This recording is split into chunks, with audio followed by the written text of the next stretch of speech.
We'll get started in a few minutes, folks.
All right, good afternoon, everyone. Happy St. Patrick's Day.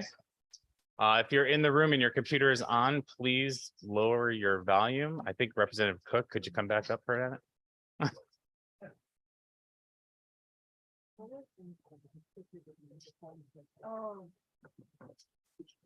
Rep Cook, could you come mute your computer?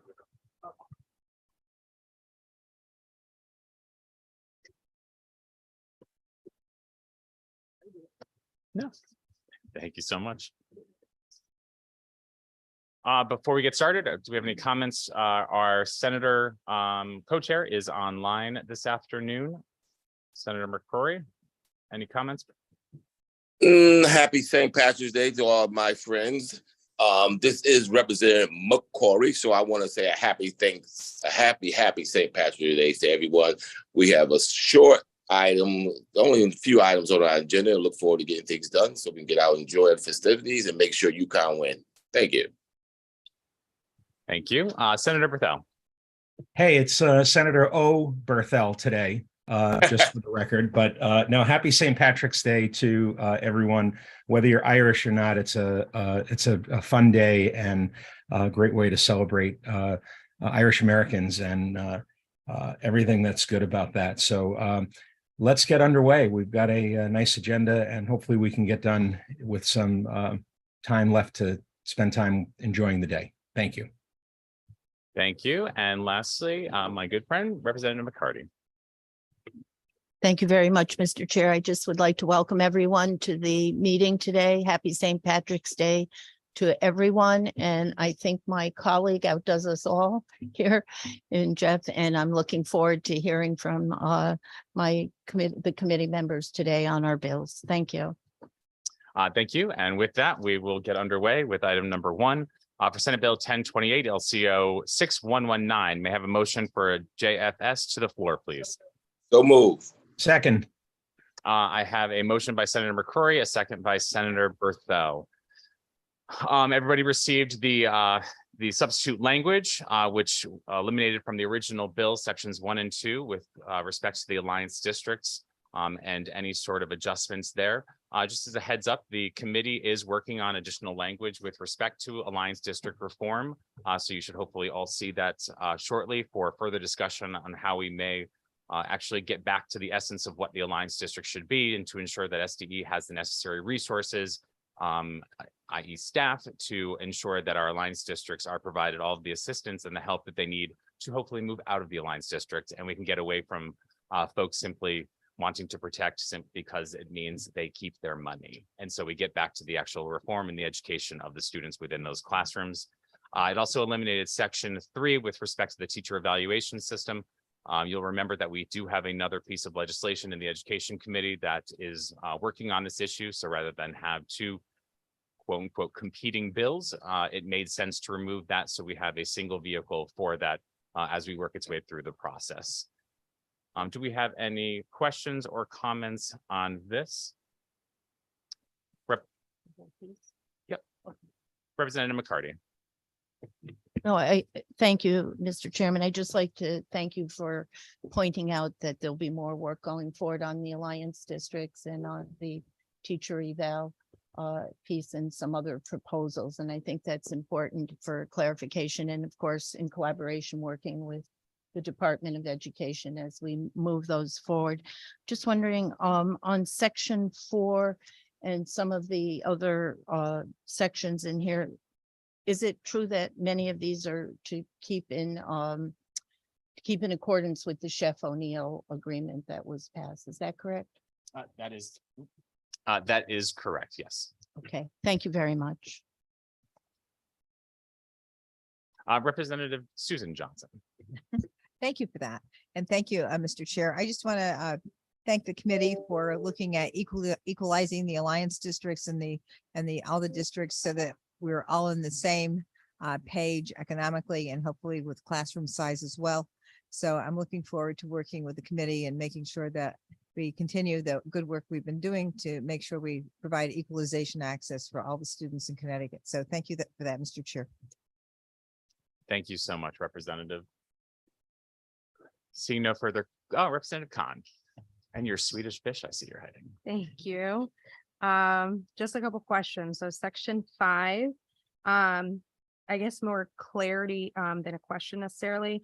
So there's two different programs listed. If I can just get clarification what they are, the Interdistrict Cooperative Program and then the Interdistrict Public School Attendance Program. Yes, so these are existing programs. So this section here essentially is providing flexibility to the State Department of Education to be able to move funding around, again, to remain in compliance with the chef settlement and any additions to that settlement moving forward. And it does also add the technical education and career system, as they are now their own independent agency. And we look forward to seeing great things from them. But these are all existing programs that they would be moving money, awarding money to. Okay, and then for the tech ed system that you mentioned, is this any school within the tech ed system, or is it specific to those in specific regions? So this would, because it's specific to the chef settlement, it would be the tech system schools within the chef region. All right, thank you. Thank you. And seeing no further questions or comments, Madam Clerk. Roll call vote on SB 1028, an act implementing the recommendations of the Department of Education, JFS to the floor, LCO 6119. Representative Curry, Representative Curry votes yes. Senator McCrory, Senator McCory votes yes. Representative McCarty, Representative McCarty votes yes. Senator Berthel, Senator Berthel votes yes. Representative Leeper, Representative Leeper votes yes. Senator Winfield, Representative Arzeno, Representative Belinsky, Representative Belinsky votes in the affirmative. Representative Brown, Representative Brown votes yes. Representative Candelaria, Representative Candelaria votes yes. Representative Carney, Representative Chaleski, Representative Cook, Representative Cook votes yes. Representative Cooley, Representative Cooley votes yes. Representative Dauphiné, Representative Felipe, Representative Felipe votes yes. Senator Flexer, Representative Foncello, Representative Foncello votes yes. Representative Jenga, Representative Jenga votes yes. Representative Gibson, Representative Gibson votes yes. Representative Haynes. Representative Haynes votes yes. Can you say that one more time, Representative? Representative Haynes votes yes. Senator Harding, Representative Howard, Representative Dominique Johnson, Representative Dominic Johnson votes yes. Representative Susan Johnson, Representative Susan Johnson votes yes. Representative Kennedy, Representative Khan, Representative Khan votes yes. Senator Kushner, Senator Kushner votes yes. Senator Maroney, Representative Mara, Representative McGee, Representative McGee votes yes. Senator Miller, Representative Napoli, Rep. Napoli votes yes. Representative Paris, Representative Poulos, Representative Poulos votes yes. Representative Rader, Representative Rader votes yes. Representative Reddington Hughes, Representative Reddington Hughes votes yes. Representative Roberts, Representative Roberts votes yes. Representative Emmanuel Sanchez, Representative Robert Sanchez, Senator Seminara, Senator Seminara votes yes. Representative Smith, Representative Smith votes yes. Representative Welander, Representative Welander votes yes. and Representative Zupkis. Representative Zupkis votes yes. Is there anybody online that we may have missed? And we will be holding votes open until 3:30 this afternoon. Next up, item 2 on the agenda, Senate Bill 1093, LCO 6182. May I have a motion for a JFS to the floor, please? Second.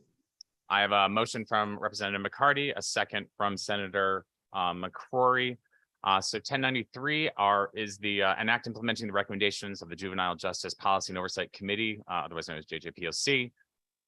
In here, we have a number of items that require school boards with high numbers of suspensions and expulsions to develop and submit improvement plans to the State Department of Education. We also require the State Department of Education to designate 4 staffers to monitor these plans. We've included language in here that I'm not sure that we've seen before, but we are requiring OPM to work in conjunction with SDE to reclassify existing positions that are currently funded but not filled. As a number of us constantly and consistently are reminding folks, SDE is severely understaffed with 275 positions on the books, of which 176 are funded and only 104, I believe, are filled. So we have a number of vacancies right now that we can potentially reclassify to be able to fulfill what we are asking them to do in this piece of legislation and other legislation that you'll see throughout the committee this session. We also offer up mental health screenings, recommending screenings for students with mental health distress or suicide risks. It allows the boards to use these assessments. Right now, there's simply a referral process rather than actually assessing at the point of contact. The annual reporting with 2 JJPOC and SDE on expulsions and alternative education placements. We also require that to be disaggregated to protect student privacy. Obviously, we all fall under the same rules and regulations, whether that be federal and or state, with protecting students' identifications. There's also an advisory committee that requires SDE to create one for pre-K to 2 suspensions and expulsions.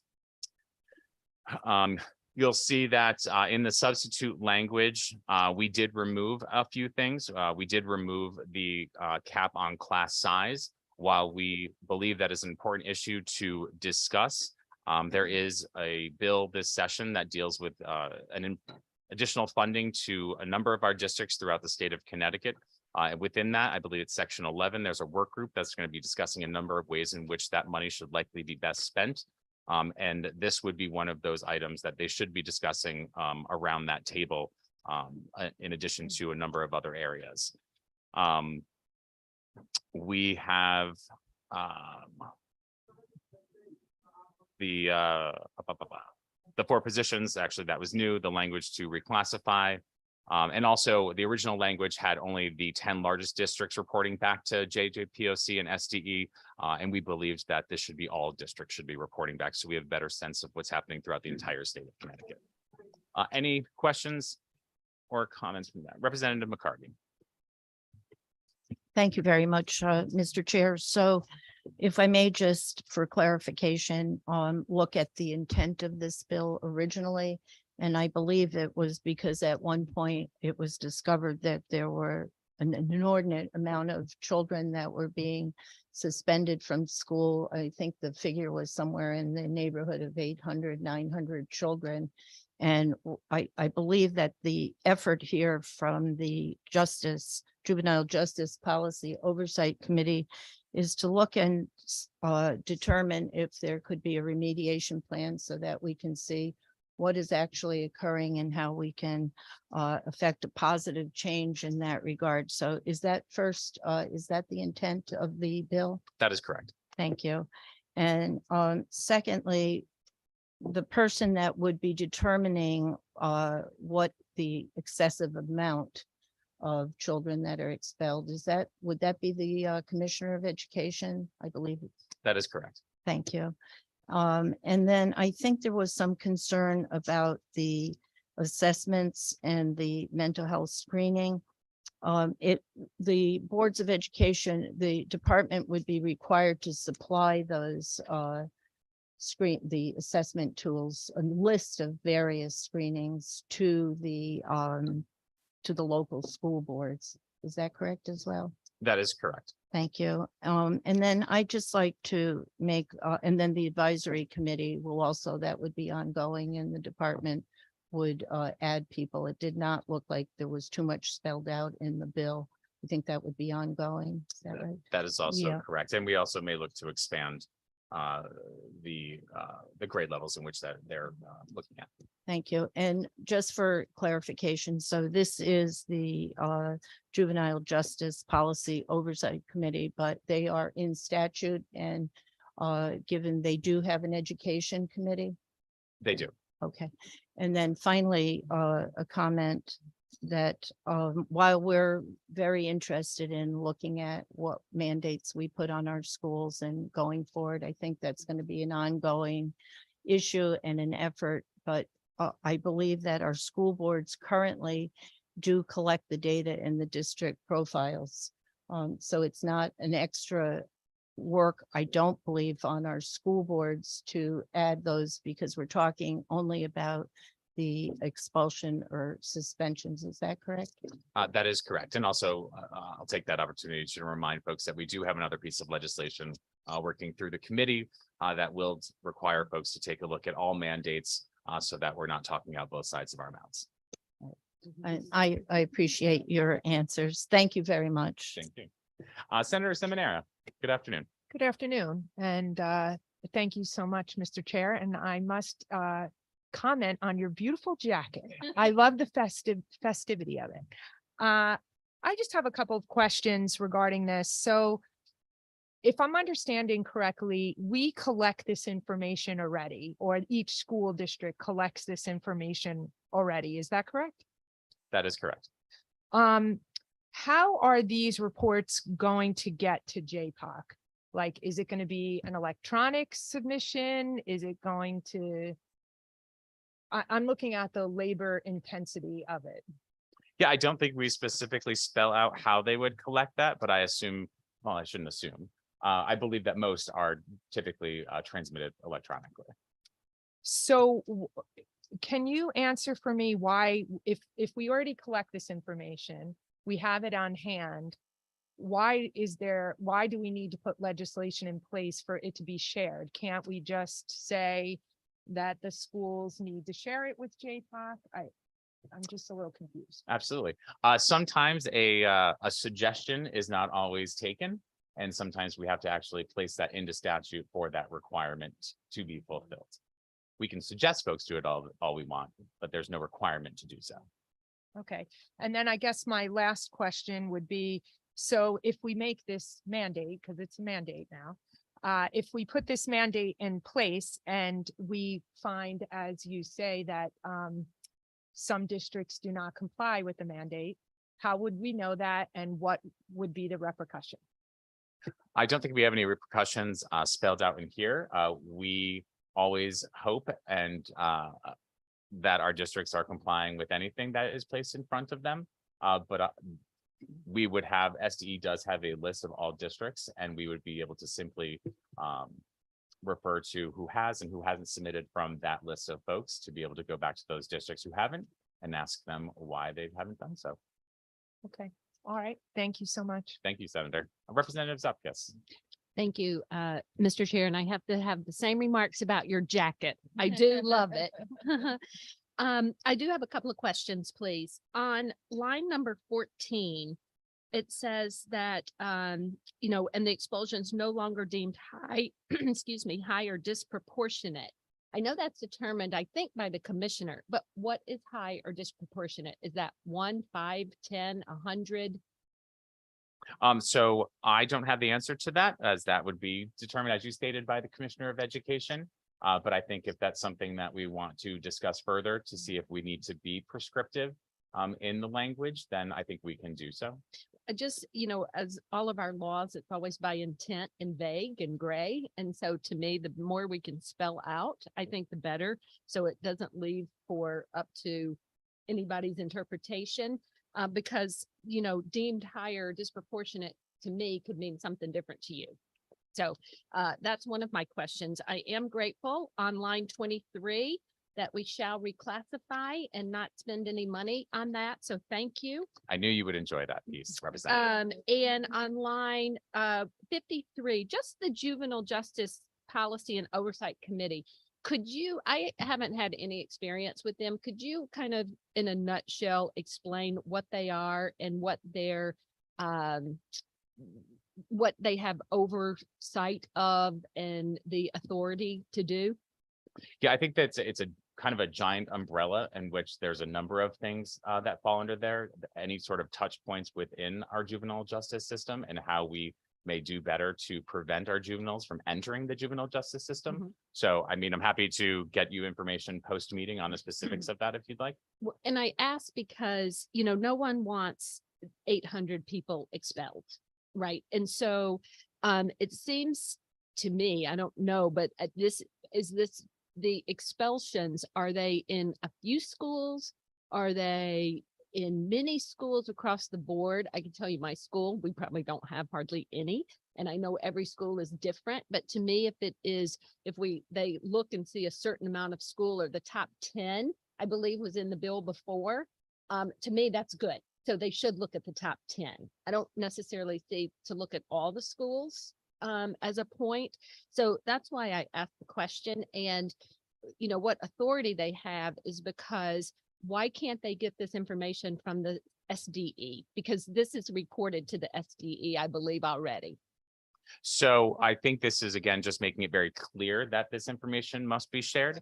And with respect to, I think, the 10 versus the entire state, I think that, again, goes back to the point you made earlier about kind of intent and vagueness, and 10 just almost seems like an arbitrary number because why is number 10 so much different than number 11? So we won't really know that information unless they have the opportunity to kind of look at it from a totality standpoint to see maybe they then go and we focus our intentions on those top 10, those top 15, whatever the case may be. And I'll just end with, yes, it is a mandate, and I don't like mandates until we look at the mandates we're going to remove. So thank you, Mr. Chair. Thank you, Representative. Representative Reddington Hughes. Good afternoon. Good afternoon and happy St. Patrick's Day. Happy St. Patrick's. My remarks are similar to the remarks of Leslie's, that, you know, this is something that the information is already collected, okay? And the sharing of the information in regard to that, have there ever been suggestions in the past of sharing this and it has not been done? Because if that were the case, I could actually see some credence of doing this. But in the absence of not having a history of unshared information, I find it difficult to want to go along with a mandate that may be totally unnecessary. I do not have the history on that. Yeah. And what does SDE do with the information? I can happy to report that back to you after the meeting. Okay, thank you. Thank you. I mean, I do know that it is, yes, it's posted up on EdSite. At that point, it's just a matter of who wants to take a look at it and do what with it. This will likely just streamline that process. Representative Howard. Online. Thank you, Mr. Chairman, and good afternoon. Sorry, I'm not there with you. Is the chairman aware of where JJPOC gets its authority to exist? I mean, as I understand the statute that created the JJPOC, a report was due, that date has come and gone, and JJPOC continues to exist, which is fine because it's, you know, interested stakeholders and they make recommendations. But now we're taking public education school data and sending it to this commission. So can we just talk about that? Where do they get where is their statutory authority derived from to obtain this information? You are correct. The statutory, their authority is through statute and through legislation that we have passed in previous years. With respect to the expiration of that, I do not have that information in front of me. But if that's something that we need to look at to extend dates out to allow these folks to continue the good work, then that's something that we should take a look at. Okay, thank you. I just want to point it out because it is a concern of mine. It's been a concern of mine since that date came and left. But again, you know, a lot of people make recommendations to us and they have interested, you know, relative experience and expertise. And so I've not said much about it, but now we're taking data from our schools and sending it to the JJPOC, and seemingly from the previous dialogue, that there's some reason that they're not getting it now from state agencies. So I'm just concerned about that. But I think for the opportunity to ask a question and make that point. Yeah, absolutely, Representative. And as I believe, we probably have amended language to allow the work to continue so that they're not past their date. I'm going to look over to OLR and or LCO to see if they have any information that can clarify that for us. The statutory authority for the Juvenile Justice Policy and Oversight Committee is found in section 46B-121N. And just a quick skim of the statute, it seems as if they've got some ongoing responsibilities.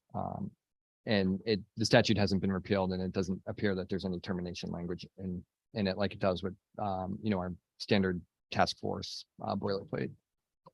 Thank you, Attorney Cordima. Are you all set, Representative Howard? Awesome. Senator Seminara, for the second time. Yes, thank you so much for indulging me. I just have one more quick question. Did you, at the end of your last comment, say that this information is posted on the SDE website I believe it's posted up on EdSite. or EdSite? Correct. So it is available. It is available. So JPOC could get it from there. Correct, but I think it's for to make it a little bit easier for information to be passed through from entity to entity. I think SDE just has the ability to send a report as opposed to JJPOC group going through, figuring out the information themselves and compiling that all of them. I think this is just making the process easier. I see. Okay. And then if I can indulge one more question, if this is a huge issue, what is SDE doing with the information and about it at this point? Yep, and I think that question was previously asked and answered, and I am unclear of that, but we're happy to reach out to SDE for clarification and get back to members on that. Thank you. Representative Johnson, Susan Johnson. Thank you so much, Mr. Chair. And I was remiss, I didn't praise you on your jacket, so I do like it very much. Thank you. You're looking good. Anyway, I think that I'd like to know a little bit more about why the classroom size was omitted from this, because I think classroom size and also the ratio of special needs children to children that are just, not special needs children. I'd like to know what the ratio is, and if that's part of, if it's moved to another bill, if that's going to be part of the information that we look at, because I think that the classroom size is essential in terms of the burdens we place on the teachers to address the special needs of the children with their special requirements, and then also try to have a good contact with the students that are in just needing regular education. So I'd love to make sure that we understand why that was moved out of here, and also whether or not we're going to really drill down into what's going on with special needs, what's going on with classroom size in those circumstances, and why are the urban areas have so many of these situations that haven't been acknowledged. So I appreciate that question, Representative. And first I'll speak from, I'll give my opinion just simply as Representative Curry and not as a leadership team. I would love nothing more than to require class sizes to be no more than 15 and 20 regardless of where they are in the state. And I think we all know that if we were able to do that, we would see different outcomes throughout the state of Connecticut. We know that by doing that, that would take an additional investment by the state of Connecticut to assist districts in getting to that point, because that means additional teachers, which we currently are short on. That means additional buildings. So that would mean additional contributions at the local level to fulfill that obligation. So there's a number of pieces that go into it that just didn't seem put in place to allow that to go forward.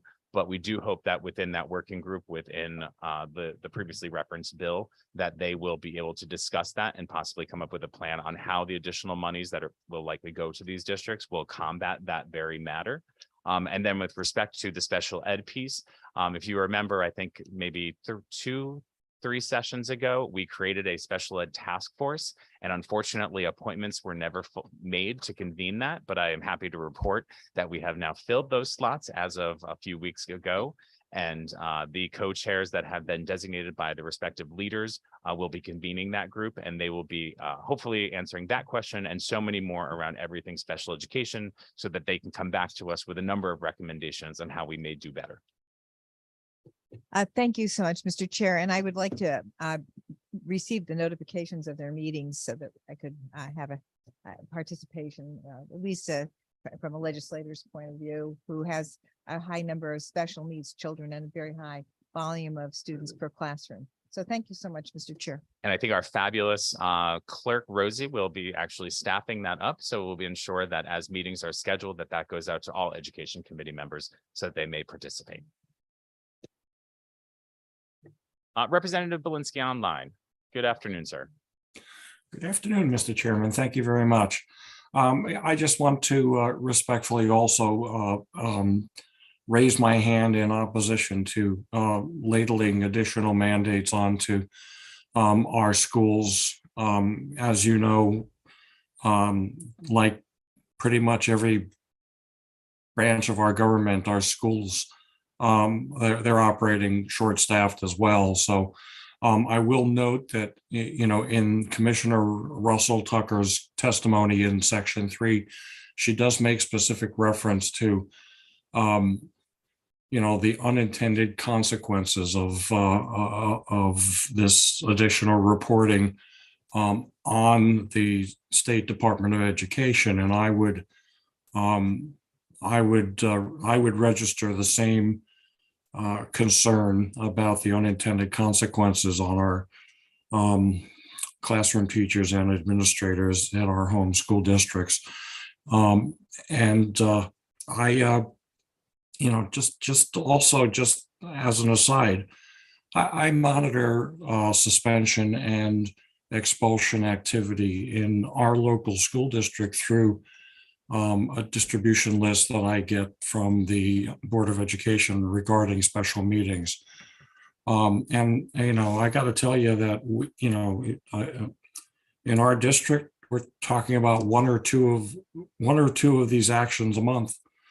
You know, I would also strongly recommend that instead of trying to roll a cookie cutter program into all of our schools, that we identify the school districts that seem to be exhibiting best practice, and you know, take a look at those. But for goodness sake, the mandate, it's going to be disproportionately burdensome on a district that only has one or two expulsions a month. So I thank you very much, Mr. Chairman. Thank you very much for your comments, Representative. Representative Welander. Thank you, Mr. Chair. I just wanted to speak quickly in support of this proposal. I think a lot of the times when we're looking at how to improve school districts across the state, it is imperative to get as much information as possible. And especially when we're looking at some of these concerns, specifically students that are exhibiting mental health distress or maybe presenting suicidal ideations. There's a lot of overlapping and intersecting points that have a student come to that point.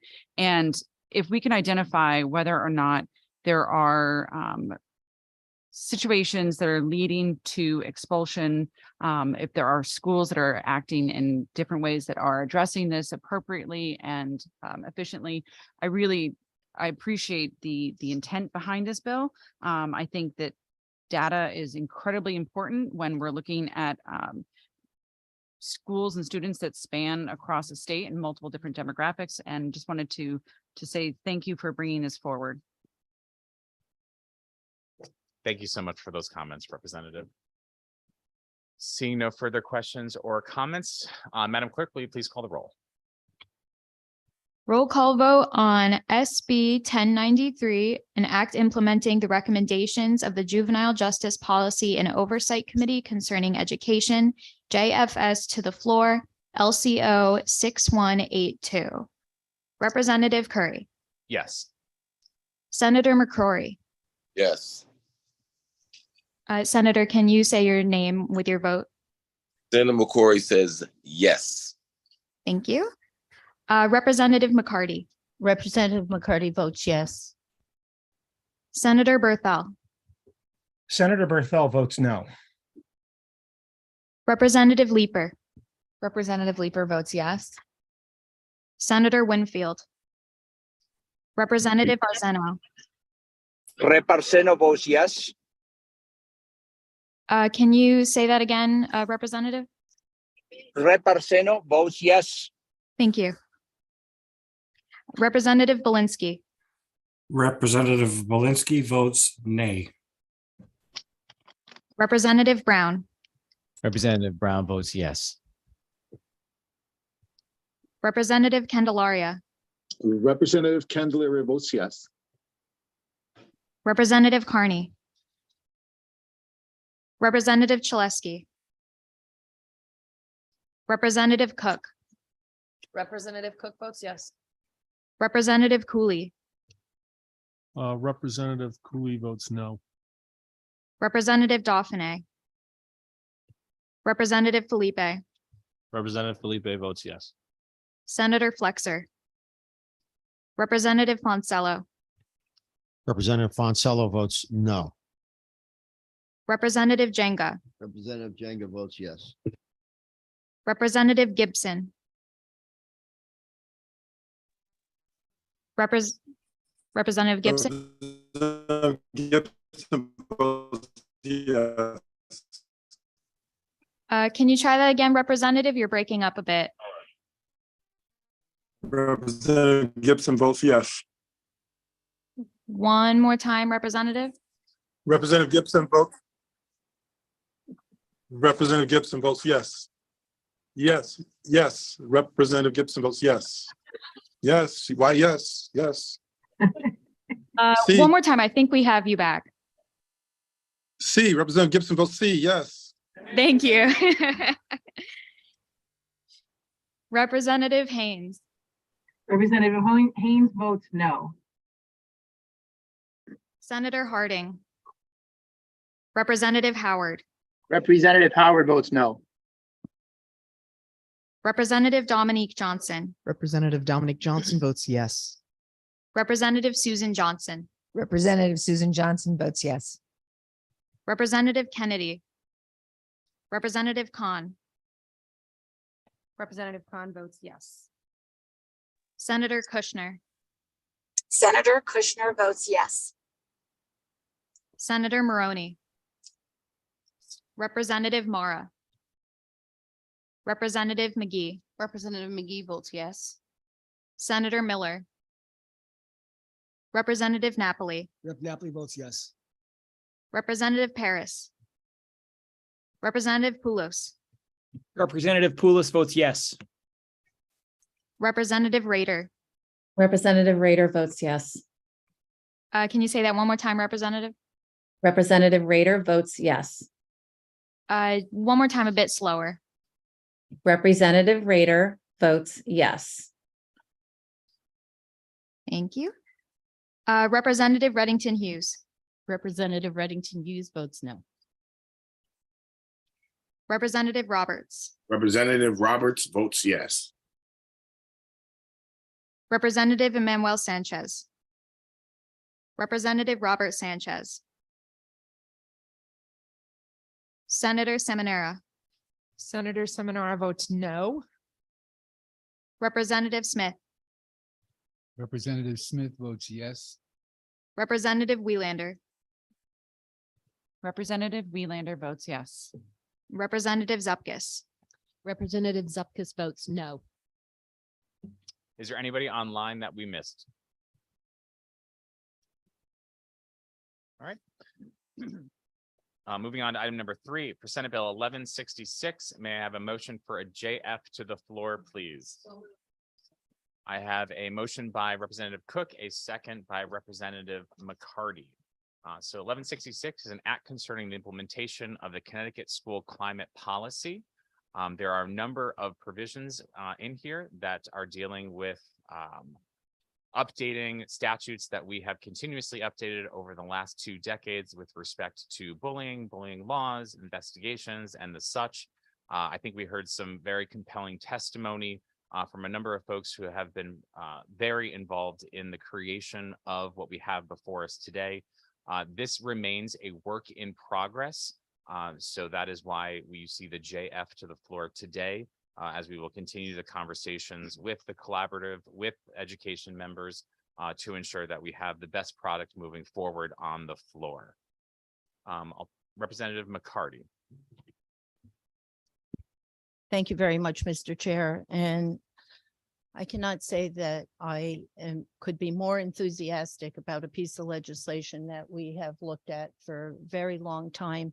I think that the intent of this bill is so noble. It's to look at creating very safe school nurturing climates where everybody is valued in the school. And it also, I'm very pleased to see the various components that look to include the entire community.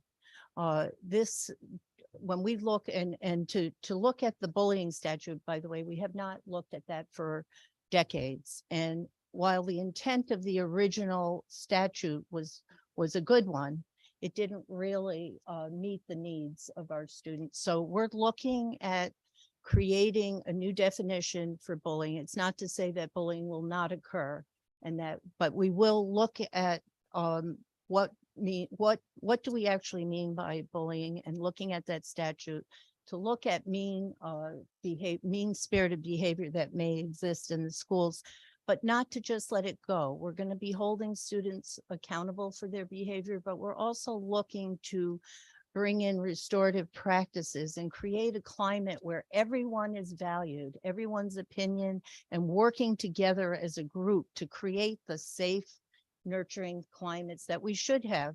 And those type of climates then add to the learning environment.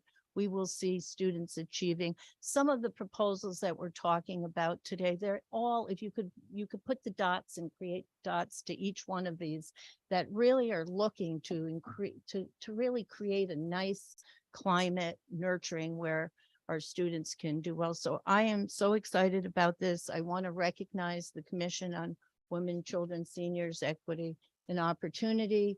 I also would like to recognize the collaborative. We've worked on this for years. This type of legislation will protect everyone, the teachers, the students, the community. I'm so pleased to see the engagement in this bill to recruiting community members, even students on the committee. So the parental engagement piece is there. It will be, as my good colleague mentioned, a work in progress as we look at the definition.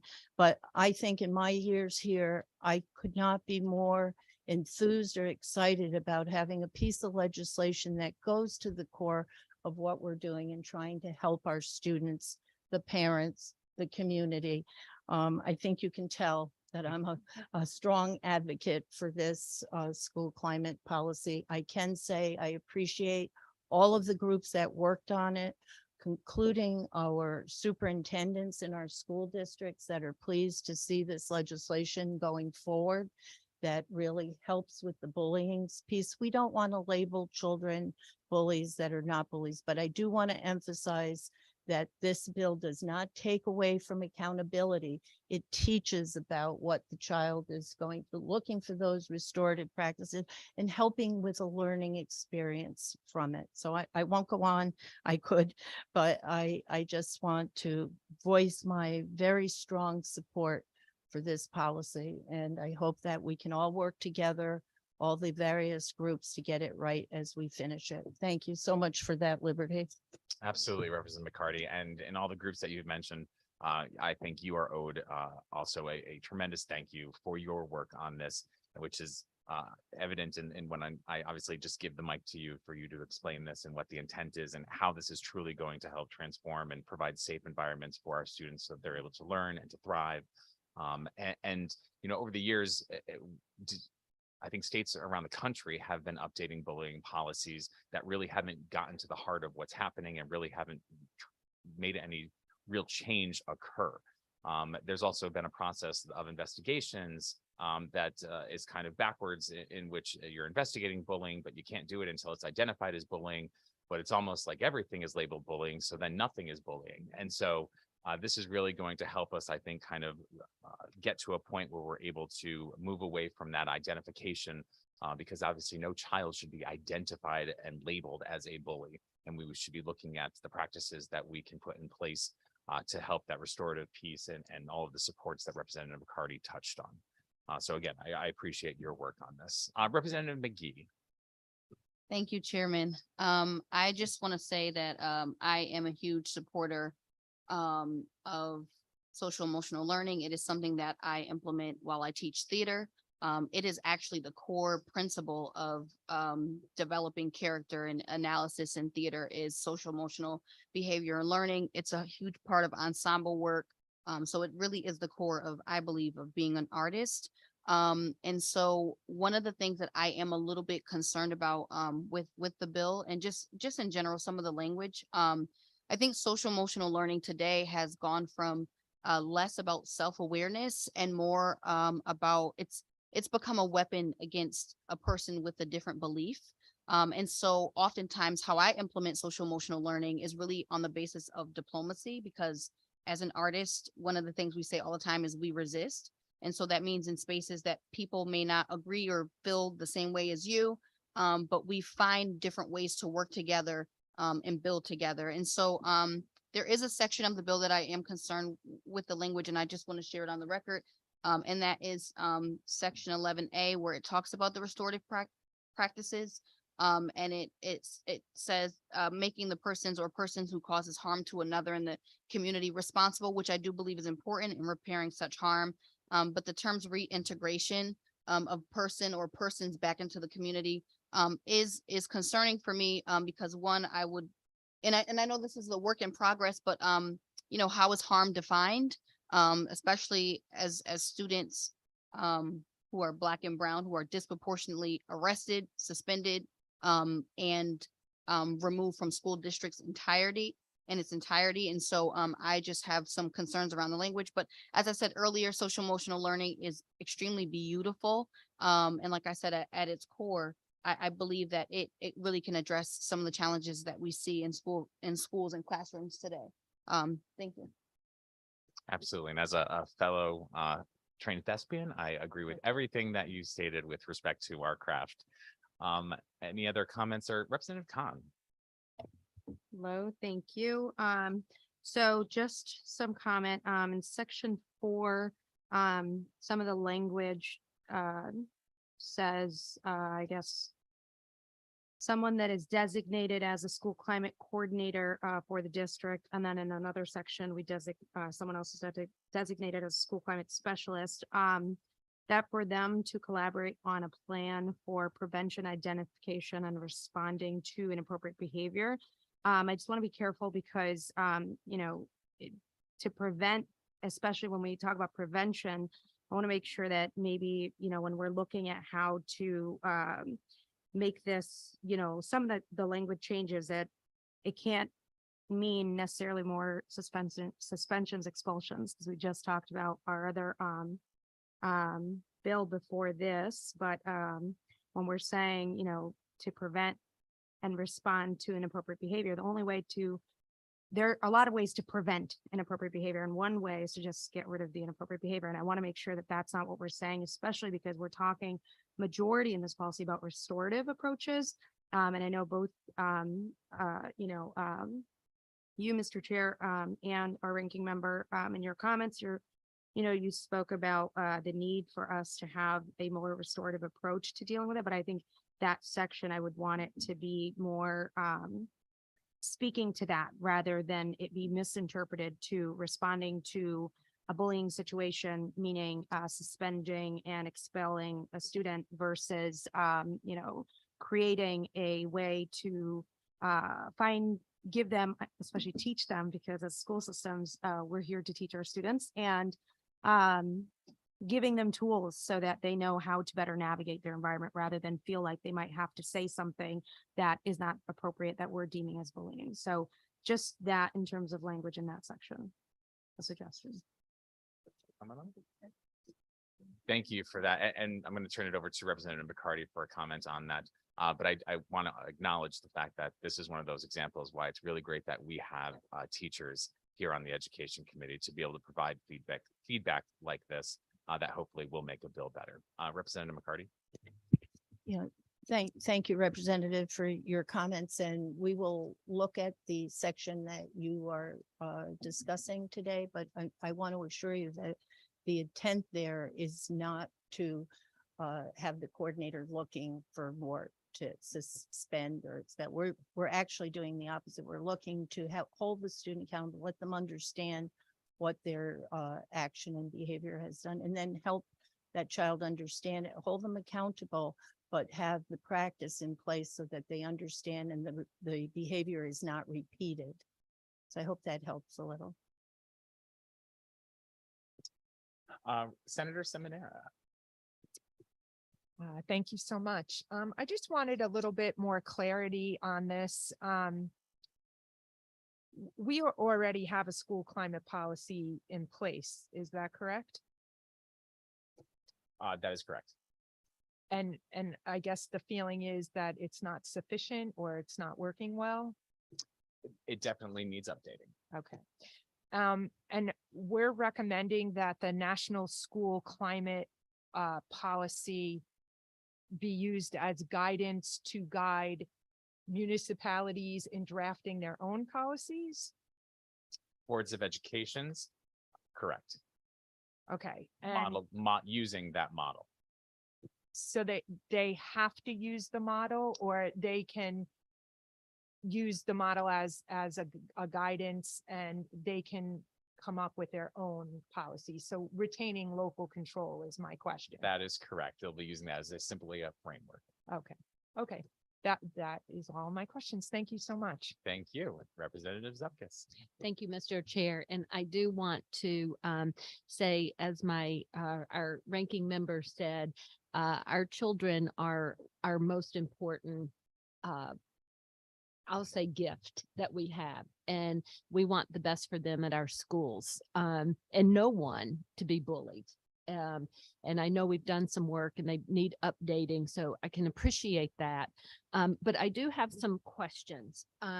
So this is another mandate, correct?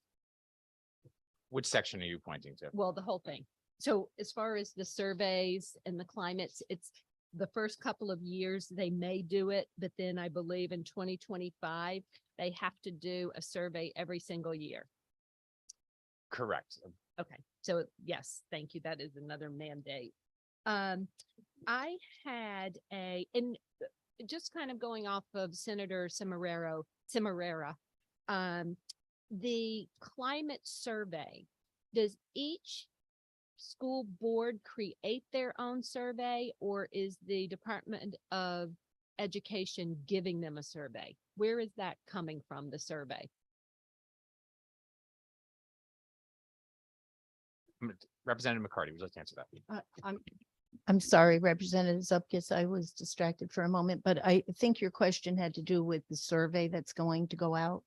Yes, when the policy is put together with the school, the committee will work on a survey, but it will also have a number of other input from the community. It's really to look, each district will create the survey that's going to go out based on the needs, because as you pointed out earlier, that every district has different needs. So the survey will go out to see if there are any patterns perhaps in the district that need to be looked at so that they can work to create a positive school climate. So the surveys will go out in the districts, but they will be tailored to the needs of that district.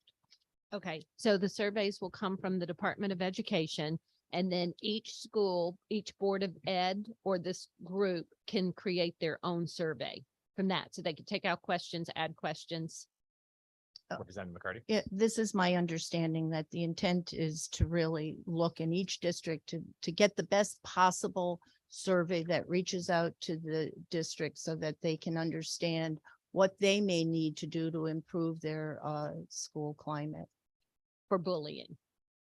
The whole, but this is generated from the current bullying statute that we have in place that we do not feel was actually addressing all of these needs. It's a model school policy. It will be based on the national standards, but it's trying to look at each one of those facets that will help improve the school climate. And it includes, there's a great deal in this proposal that includes parent voices, student voices, everyone in the district. Thank you, because it was interesting. There was a Board of Ed meeting in my district last night about the climate survey that got sent home to kindergartners through third grade.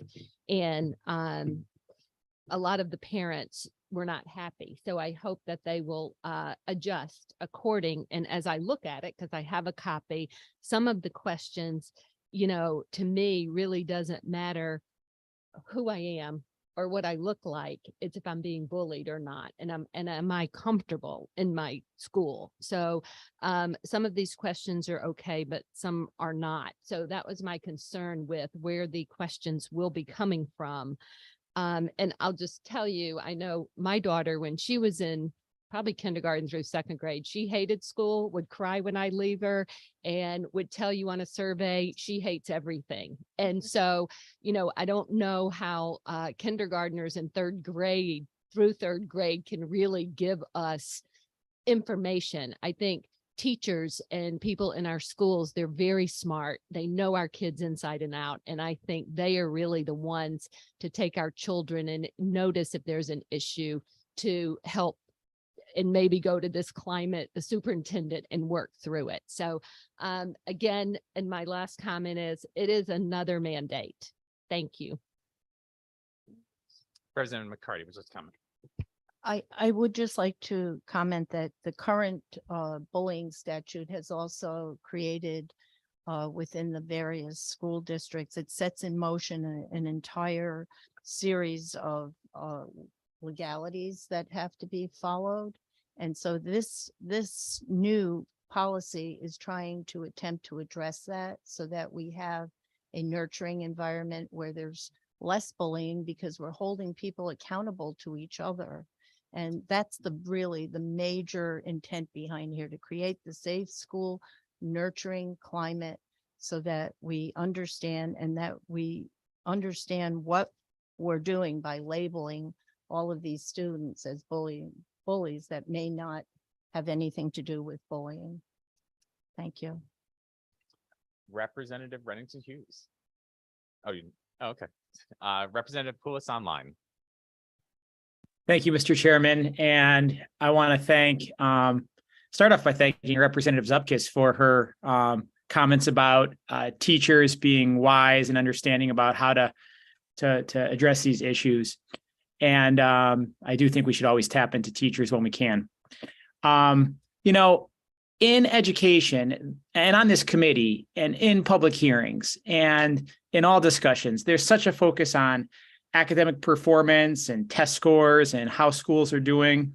And I have to say, though, as a teacher, climate is certainly an issue, and it has changed. In the last 5 years, it has changed, let alone the last 20. Social media, online bullying, there's higher levels of anxiety. Some of this came out of COVID. Some of it is just evolving in our society, and we need to figure it out. And while I'm a teacher, and I appreciate Representative Zupkis's comments about how teachers can figure this out, like I'm going to admit, and I can speak on behalf of many colleagues, that we need more information about this so that we can do this right. I think the survey, and it's going to take a village. So we need to have everyone involved, not just teachers, but parents. And let's use some common sense when we ask students to weigh in on a survey, and let's get that right when we do it. But districts can certainly use some guidance in how to move forward with this. And so while it might be perceived as a mandate, it is something they have to do. I think it would be welcomed. As an educator, I would welcome an update on how to manage climate in our schools. Thank you, Mr. Chair. Thank you so much, Representative. Representative Cook. Thank you, Mr. Chairman. I just have a question and a comment. So if I could address this to your fine lady to the left of you, I would enjoy that, please. Absolutely. Thank you, Mr. Chairman. Madam Chairwoman, so if you could please correct or just clarify for the record, this is not a new requirement as far as a survey. This is already happening, correct? And it should be technically an age appropriate type survey? Yes. Representative McCarty. Oh, pardon me. Yes, you're correct. And so then the legislation that's being proposed in front of us, in fact, is simply updating some old legislation. I was here when we did the bullying statutes and then we readdressed them again. And things actually do change. So over the last 15 years, we've obviously seen our school climates, our community climates, and our country's climates change. So in fact, this is actually going in to update what is already currently in statute, correct? Through you, Mr. Chairman? Representative McCarty. Yes, thank you. But with the provision that I think we're actually adding more flexibility to the districts because we're making it more encompassing by trying to use the entire community voice, and it's to deal with the school, the climate improvement plan. That's the purpose of the survey, to get the plans correct in the different districts. So to your question, yes, we do surveys, but now this is going to help broaden that out. That's my understanding. Thank you. And that's my understanding as well. And I think it's so vitally important that we recognize that the communities that we serve are all vastly different. But I do believe that we must, as a state, put some type of foundation down to guide those folks, to make the decisions that are going to better our communities as a whole. And so what might work in Torrington might not work with you, might not work with the good chairman across the board. So I just wanted to first clarify those questions for the record. And then secondly, just thank you and all of the other good folks that have worked on this. I think it's vitally important. And the one thing that we need to do is listen to our students. And I don't think that that should be looked at as a burden. I think that that should be looked at as an asset. Thank you. Thank you, Representative Cook, and Representative McGee for the second time. Thank you, Chairman. Just for clarification purposes, just to understand, this week I got a call coincidentally from a parent whose son took a school climate survey. I don't know if it was optional. I don't know if the teacher who had given the survey did say that it was optional, but just to give you a sense of this classroom space, the teacher read the questions to the students because they needed that help in understanding what the questions were. There were questions on the survey that were pertaining to things that the parent was upset about because she then had to explain to her child what was on the survey. For my own clarity and understanding, and especially with what Rep Cook brought up, with the climates being with the surveys being age appropriate, is it by grade level? Is it by student age? Because one of the things I think is so important is we do represent a broad group of people, and oftentimes, Connecticut is much bigger than our own individual districts, and so we're doing our due diligence and the best we can to serve those in our district. And that may look different. Obviously, it's going to always look different. And so, yeah, what do these school surveys look like? Like, do we have an idea of what they look like? That makes sense. When you ask what they look like, are you asking about specific Like questions? So to your yes. question with respect to like age appropriateness, Yes. that would typically be by grade level, in which Okay. typically that grade has most of the same ages, give or take a year or so on either end of that. Okay. I do believe there's also an opt-out provision for parents if students are not going to take that survey. Okay. And I hope that answers your question. Yes, it does, Chairman. I really appreciate it. Because her son was given the survey before her knowledge. And so she wasn't prepared to respond to some of the questions that he came home with. Parents were not given permission. So, and he's 11 years old in the 6th grade. So. Thank you, and I appreciate those comments. And if we need to take a look at tightening up language possibly to ensure a notification and such, we definitely can take a look at that. So I do appreciate that. Thank you, Representative. Thank you. Representative Cooley, nice to see you in the wrong color. I've got a green tie All on, right. and I have green on my socks as well. Excellent. Thank you, Mr. Chair, and happy St. Patrick's Day to you. My questions kind of continue on the question of the surveys. My reading of this is the surveys are the province of the local schools and boards are putting together their own surveys. So if we have questions of the surveys, I would think that would be a question we'd have to put before our local Board of Education. Am I wrong in that reading of the way this statute is constructed? You are not wrong. Potential statute is constructed? No, you are not incorrect. Yes, and I think we've heard a number of conversations through districts around the state in which those are happening at local boards of education's meetings or PTO, PTA meetings prior to those surveys going out. So there definitely is that local control and conversations taking place. Thank you, Mr. Chairman, for clarifying that. And I hope that the public will understand that on questions on the surveys, that's something that at the local level, they can go and talk to their Board of Education and their school system about its appropriateness or its lack of appropriateness, as opposed to trying to micromanage it from the state level. Thank you very much, Mr. Chairman. And again, happy St. Patrick's Day from the Cooley clan. And I have to say also from the Shannon clan, include my grandmother. And I love the jacket. Thank you, good representative. Any other questions or comments? Seeing none, Madam Clerk, will you please call the roll? Roll call vote on SB 1166, an act concerning implementation of the Connecticut School Climate Policy, JF to the floor. Representative Curry, Yes. Senator McCrory. Yes. One more time, Senator, with your name. Senator McCrory votes yes. Did you get that? Yes. All right. Representative McCarty, Representative McCarty votes yes. Senator Berthel, Senator Berthel votes in the affirmative. Representative Leeper, Representative Leeper votes yes. Senator Winfield, Representative Arzeno, Rep. Arzeno votes yes.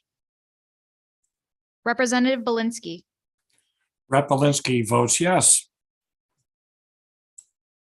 Representative Brown, Representative Brown votes yes. Representative Candelaria, Representative Candelaria votes yes. Representative Carney, Representative Chalesky, Representative Cook, Representative Cook votes yes. Representative Cooley, Representative Cooley votes yes. Representative Dauphiné, Representative Felipe, Senator Flexer, Senator Flexer votes yes.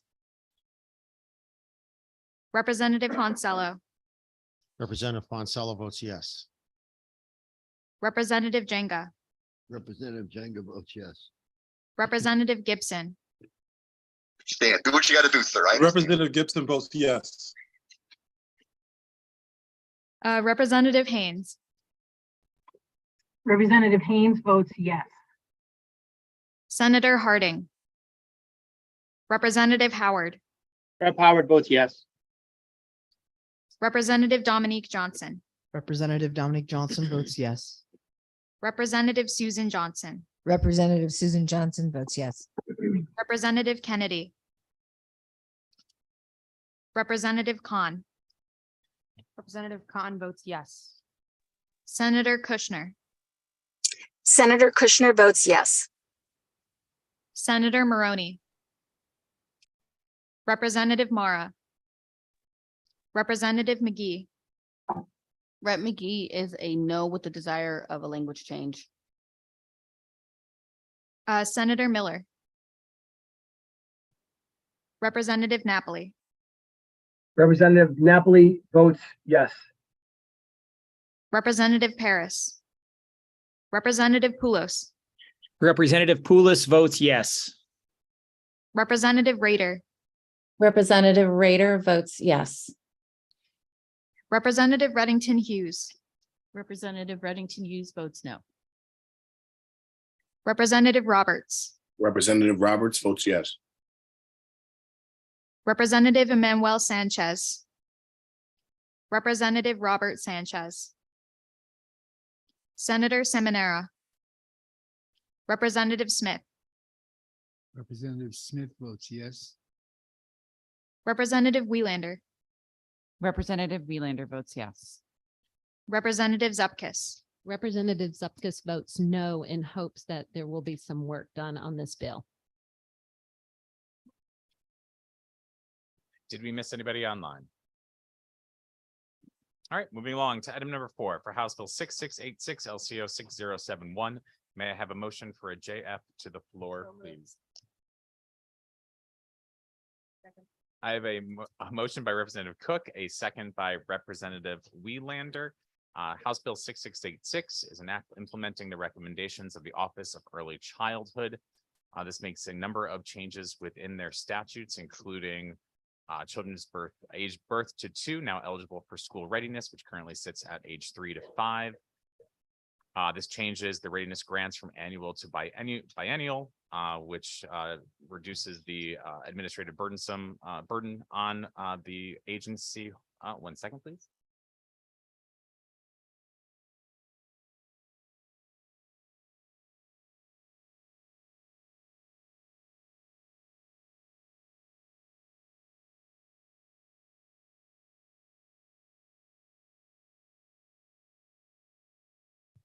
My apologies. I incorrectly stated that motion, so I'm going to withdraw that motion. And may I have a motion for House Bill 6686 LCO 6071, a motion to JFS to the floor. Representative Curry, I withdraw my first motion and now I make the new motion.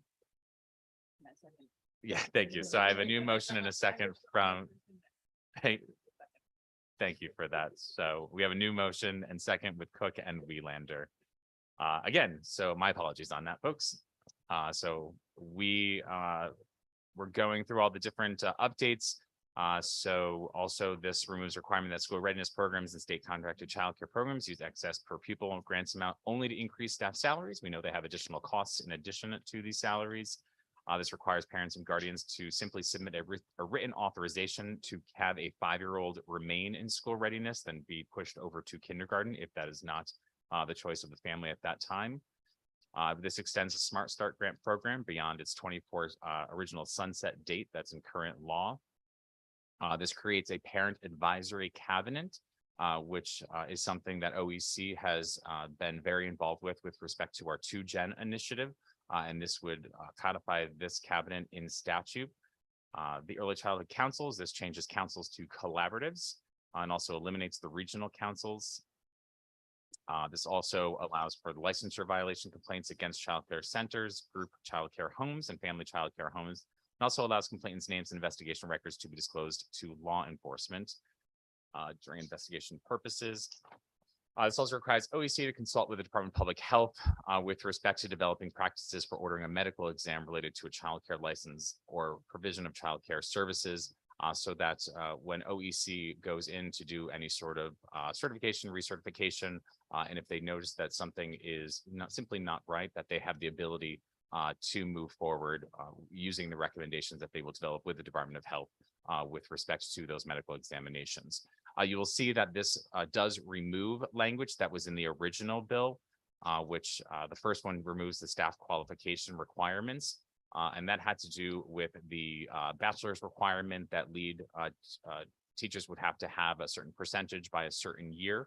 I think in the conversation that we've been having around the inability to fill a number of these positions, whether it be pre-K through K, or excuse me, pre-K through 12, adding this or keeping this additional requirement may keep folks out of the profession. But more importantly, as we sit here today, the Blue Ribbon panel with respect to early childhood convened in Ridgefield.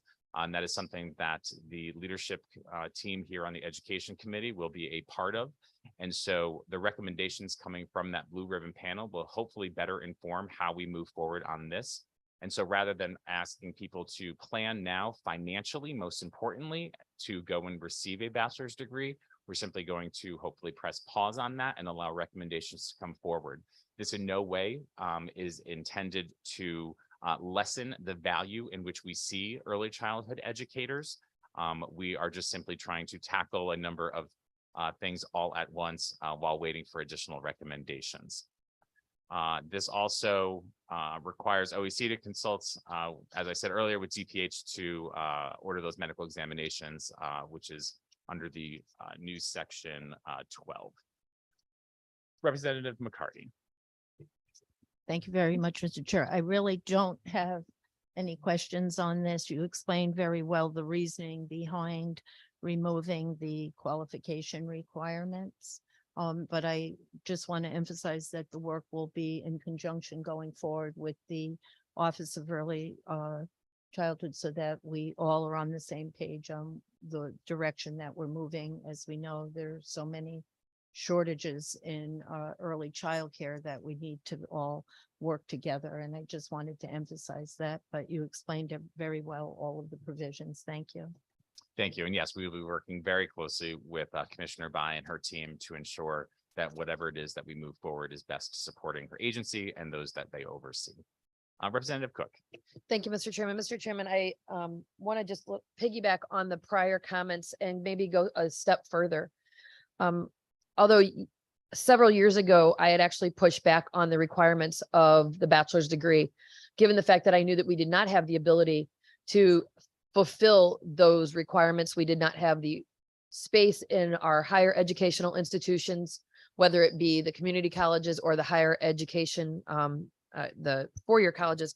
My disappointment in this was we had pushed so long to do this. And now we have kind of that empty middle ground of centers saying, well, this is what I was doing. This is what I had to do. This is where I'm not having to go now. So I do appreciate a little bit of the pause. I do want to, though, in fact, enforce just one thing that I think is so vitally important. The early childhood folks across the state have for years tried to push the importance of their profession. We have tried to year after year after year give them an increase in pay, increase in care for kids and other types of reimbursement rates. We know that many of them are working for what I would consider pennies on the dollar, not a livable wage, but possibly a minimum wage. Some that have been in the business for 40 years are only making $35,000 or maybe $40,000, if that. This is why it was so vitally important to push for health insurance and a variety of other things for the early child care folks that in fact might do one of the most important pieces of work in our state, and that is to set the educational foundations for our children. So I appreciate the vision of where we're going, and I appreciate the understanding that we are really struggling here as an organization when we talk about early childhood. I do want to stress, though, that by putting a pause on the requirements, this does not put a pause on the importance of this career path and the job of which they do and the supports of which we should be giving them. We talk about heroes and pay and all of the things that have happened over the last couple of years. And I know the good chairman knows this, but I think it is vitally important. It should not go without being said that our frontline workers went to work, our childcare workers went to work so they could go to work. And so we must continue to ensure that they are elevated to a level of which we know that their stature really doesn't have or has been recognized in the past. And so as I will support this going out, I look forward to the continued conversation, but I do emphasize that I do not want this to think that this puts a step back on what the importance of the early childhood profession and what they bring to the table does. Thank you, Mr. Chairman. Thank you very much, Representative Cook. And yes, I may not have stressed it enough in the opening comments that yes, that is definitely not the leadership's intent to lessen this profession. And we will work collaboratively to find ways to continue to improve and build upon what we have. And a true thank you to you for your leadership around early childhood initiatives and all of the work that you've done to get us to this point, and will continue to do so. Representative Howard online. Mr. Chairman, if I may defer to the ranking senator, I'm happy to do that. Senator Bertho. Well, thank you, Representative Howard. That was not necessary, but I'll take the yield. Mr. Chair, I just wanted to add on to what Representative Cook just spoke to.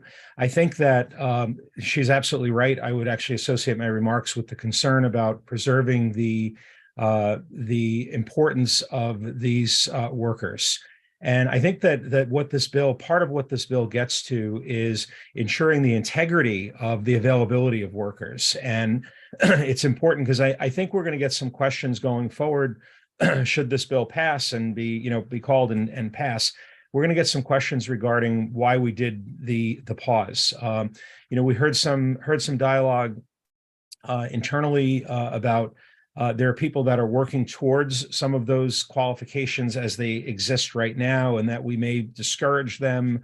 There are a lot of different concerns, but what we heard loud and clear from the commissioner, both in public hearings before the Education Committee and in appropriations, is that there's a terrible shortage of workers and a shortage of people going into this line of work. So I think it is very deliberate and very important that we are so-called hitting the pause button on those requirements for the moment so that we do not weaken this industry any further. We have made some strides over the last few years to improve pay, to make some additional benefits available. So I think that this is a little bit of a precarious situation, but I fully support this legislation today as it's before us. And I think we're doing it for all of the right reasons. Thank you, Mr. Chair. Thank you much, Senator Patel. Representative Howard. Thank you, Mr. Chairman. So I'm in agreement with the previous speakers, but I do have one question for the chairs or the leadership of this committee. So obviously this bill addresses school readiness. And in 2021, some of my colleagues will recall, we passed an important bill that created the Commission on Racial Equity in Public Health. And part of that bill required that the commission study and measure disparities in the state specific to education indicators, including, it says kindergarten readiness, not school readiness, but and it should be the goal to achieve a 70% reduction in those disparities by a certain date. And that report was due January 1st, 2022 to Public Health. So my questions are, did that report make it to Public Health? Was the information shared with this committee? And are the recommendations from that report included in this or considered in this bill?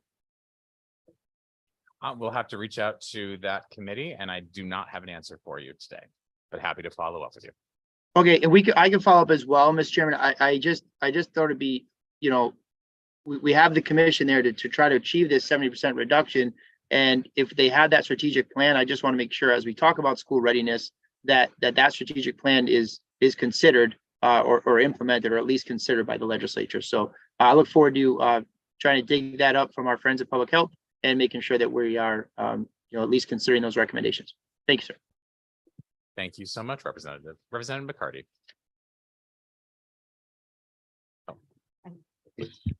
I may. Thank you, Mr. Chairman. Just for clarification, could you just point out, are we talking about the state funded programs when we talk about the qualification piece? That is correct. Only the state funded programs. Okay, thank you. Thank you. Representative Khan, I think I saw your hand up. Thank you. Okay, trying to see what section this is. Section 6. On the end, on the bottom of the page that I have, page 12. There's a difference in like the allocation. I guess before we did for programs that the programs qualified students based on eligibility for free and reduced lunch. So that's now being changed to at or below 75% of the state median income. So wanted to know if there was a reason for this change. Just because my concern is with free and reduced lunch, I know it takes into account family size. So versus families at or below a state median income technically wouldn't take that into account. It's just a one size, this is a state median income. If you're at or below, you would qualify. So I'm just wondering, was there a reason for this change? And if so, what that was? This is simply to comply with federal law. Okay. And it doesn't take into account family size then, right? That is correct. Okay. Okay, thank you.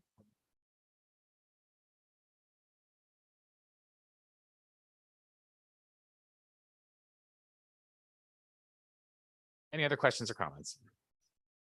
Seeing none, Madam Clerk, will you please call the roll? Roll call vote on HB 6686, an act implementing the recommendations of the Office of Early Childhood, JFS to the floor, LCO 6071. Representative Curry, Yes. Senator McCrory, Senator McCrory is a yes. Representative McCarty, Representative McCarty votes yes. Senator Berthel, Senator Berthel votes in the affirmative.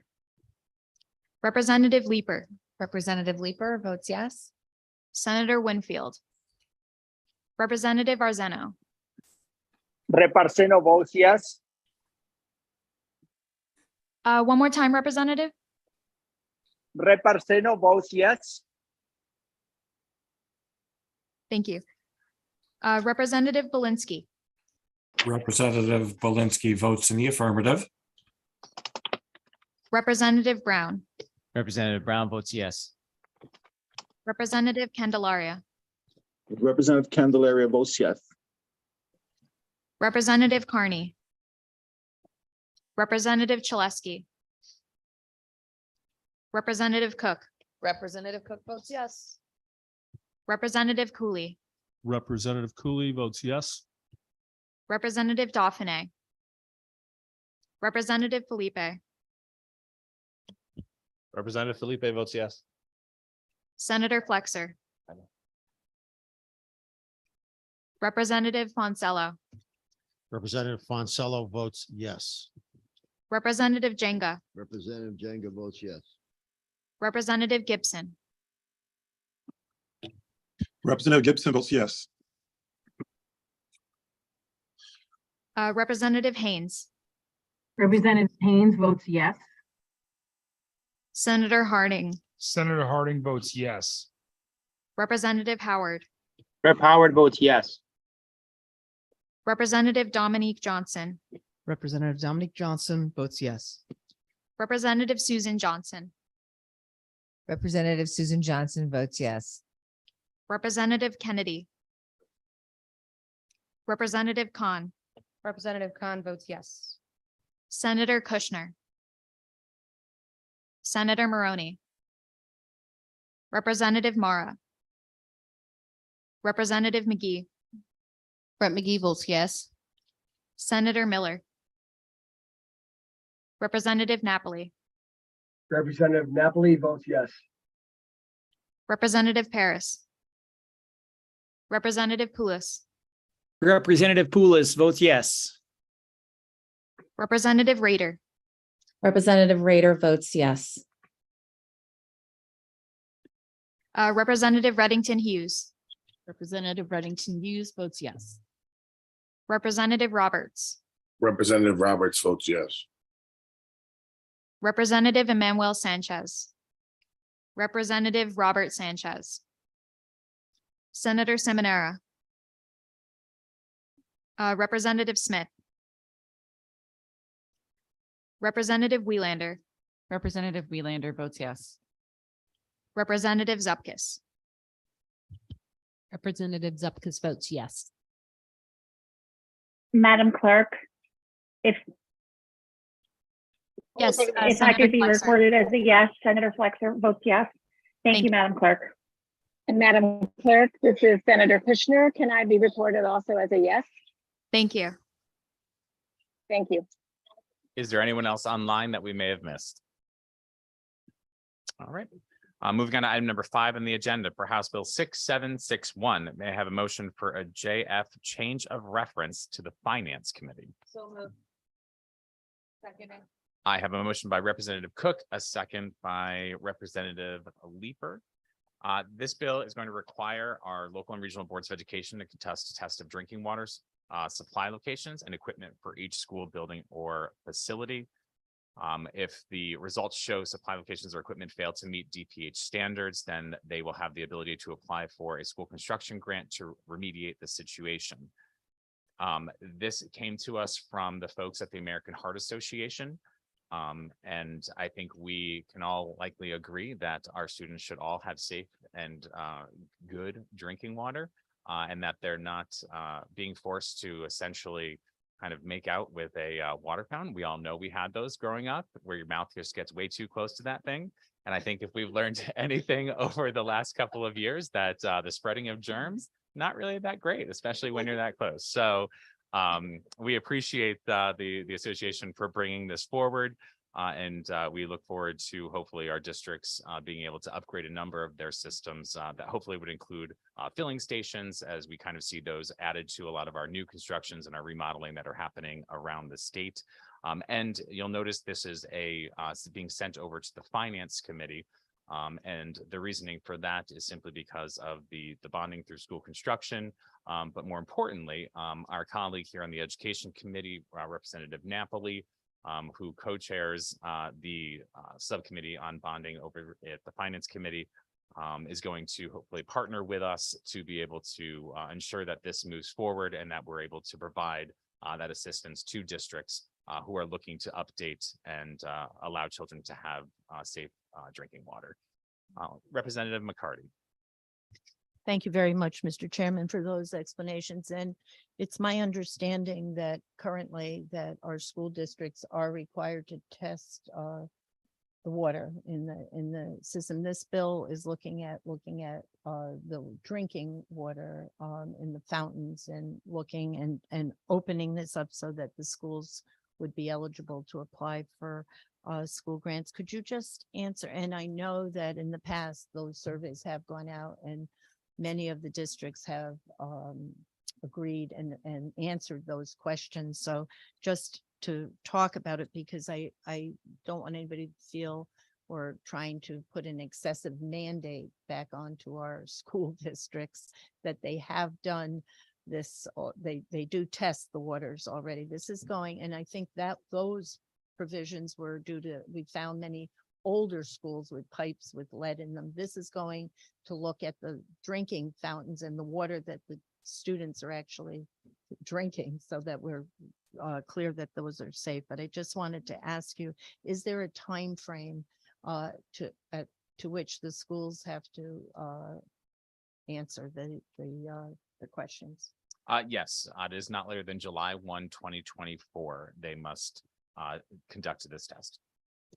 Thank you, Mr. Chairman. Thank you. Representative Reddington Hughes. Thank you, Mr. Chair.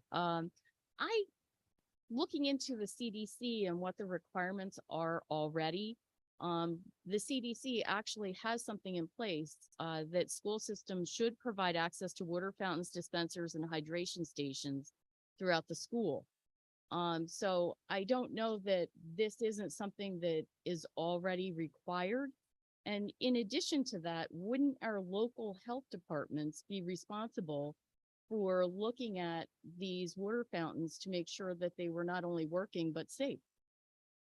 And I think the keyword there, or the buzzword there is should, and not shall or may. I think we have to, I think about in a previous meeting, we talked about words and how words matter. And I think that should gives a little bit flexibility, and the local public health departments may not always be going in and providing these tests at where the water is actually coming from, not as opposed to the location from where the water is being delivered from. So this is going to actually test that right where the student is actually getting it. Thank you. Representative Zupkis. Thank you, Mr. Chair.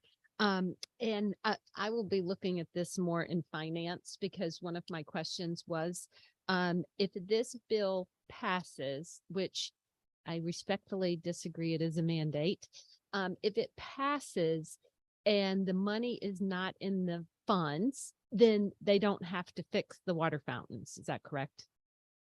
That would all depend on how the legislation was ultimately written and passed. At this point in this bill, because it says within appropriate funding. Okay, so to me, that says if it's not funded, either the schools have to pay for it to be fixed or it doesn't get fixed. And I worry that if a school, we all want clean drinking water. We want our kids to drink. I know I forced my daughter to try her 8 ounces every day, but to me, this says they wouldn't have to fix it. But if a problem arises, then that's a whole different can of worms, that they have bad water and they're not going to fix it. I'm not sure that's actually the reading of the bill. So it says that once they do that, conduct that test, that they shall be eligible to apply.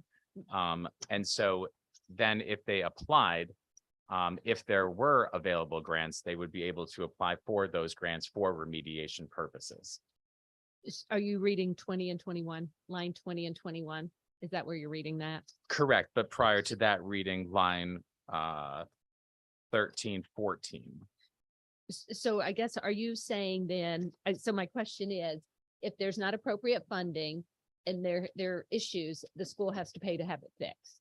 That's really my question. I believe that the way it's currently written is that if they do the testing and they're looking for remediation, they would then turn to the available funds that would be provided through the school construction. And I don't think we talk about the requirement if there weren't available funds for them to remediate. Okay, thank you. Yep. Seeing no further questions or comments, Madam Clerk, will you please call the roll? Roll call vote on HB 6761, an act concerning a review of drinking water supply locations and equipment in public schools, JF2 Finance. Representative Curry, Yes. Senator McCrory, Senator McCrory is a yes. Representative McCarty, Representative McCarty votes yes. Senator Berthel, Senator Berthel votes in the affirmative. Representative Leeper, Representative Leeper votes yes. Senator Winfield, Representative Arzeno, Representative Arseno votes yes. Representative Belinsky, Representative Belinsky votes in the affirmative. Representative Brown, Representative Brown votes yes. Representative Candelaria, Representative Carney, Representative Chaleski, Representative Cook, Representative Cook votes yes. Representative Cooley, Representative Cooley votes yes. Representative Dauphiné, Representative Felipe, Representative Felipe votes yes. Senator Flexer, Senator Flexer votes yes.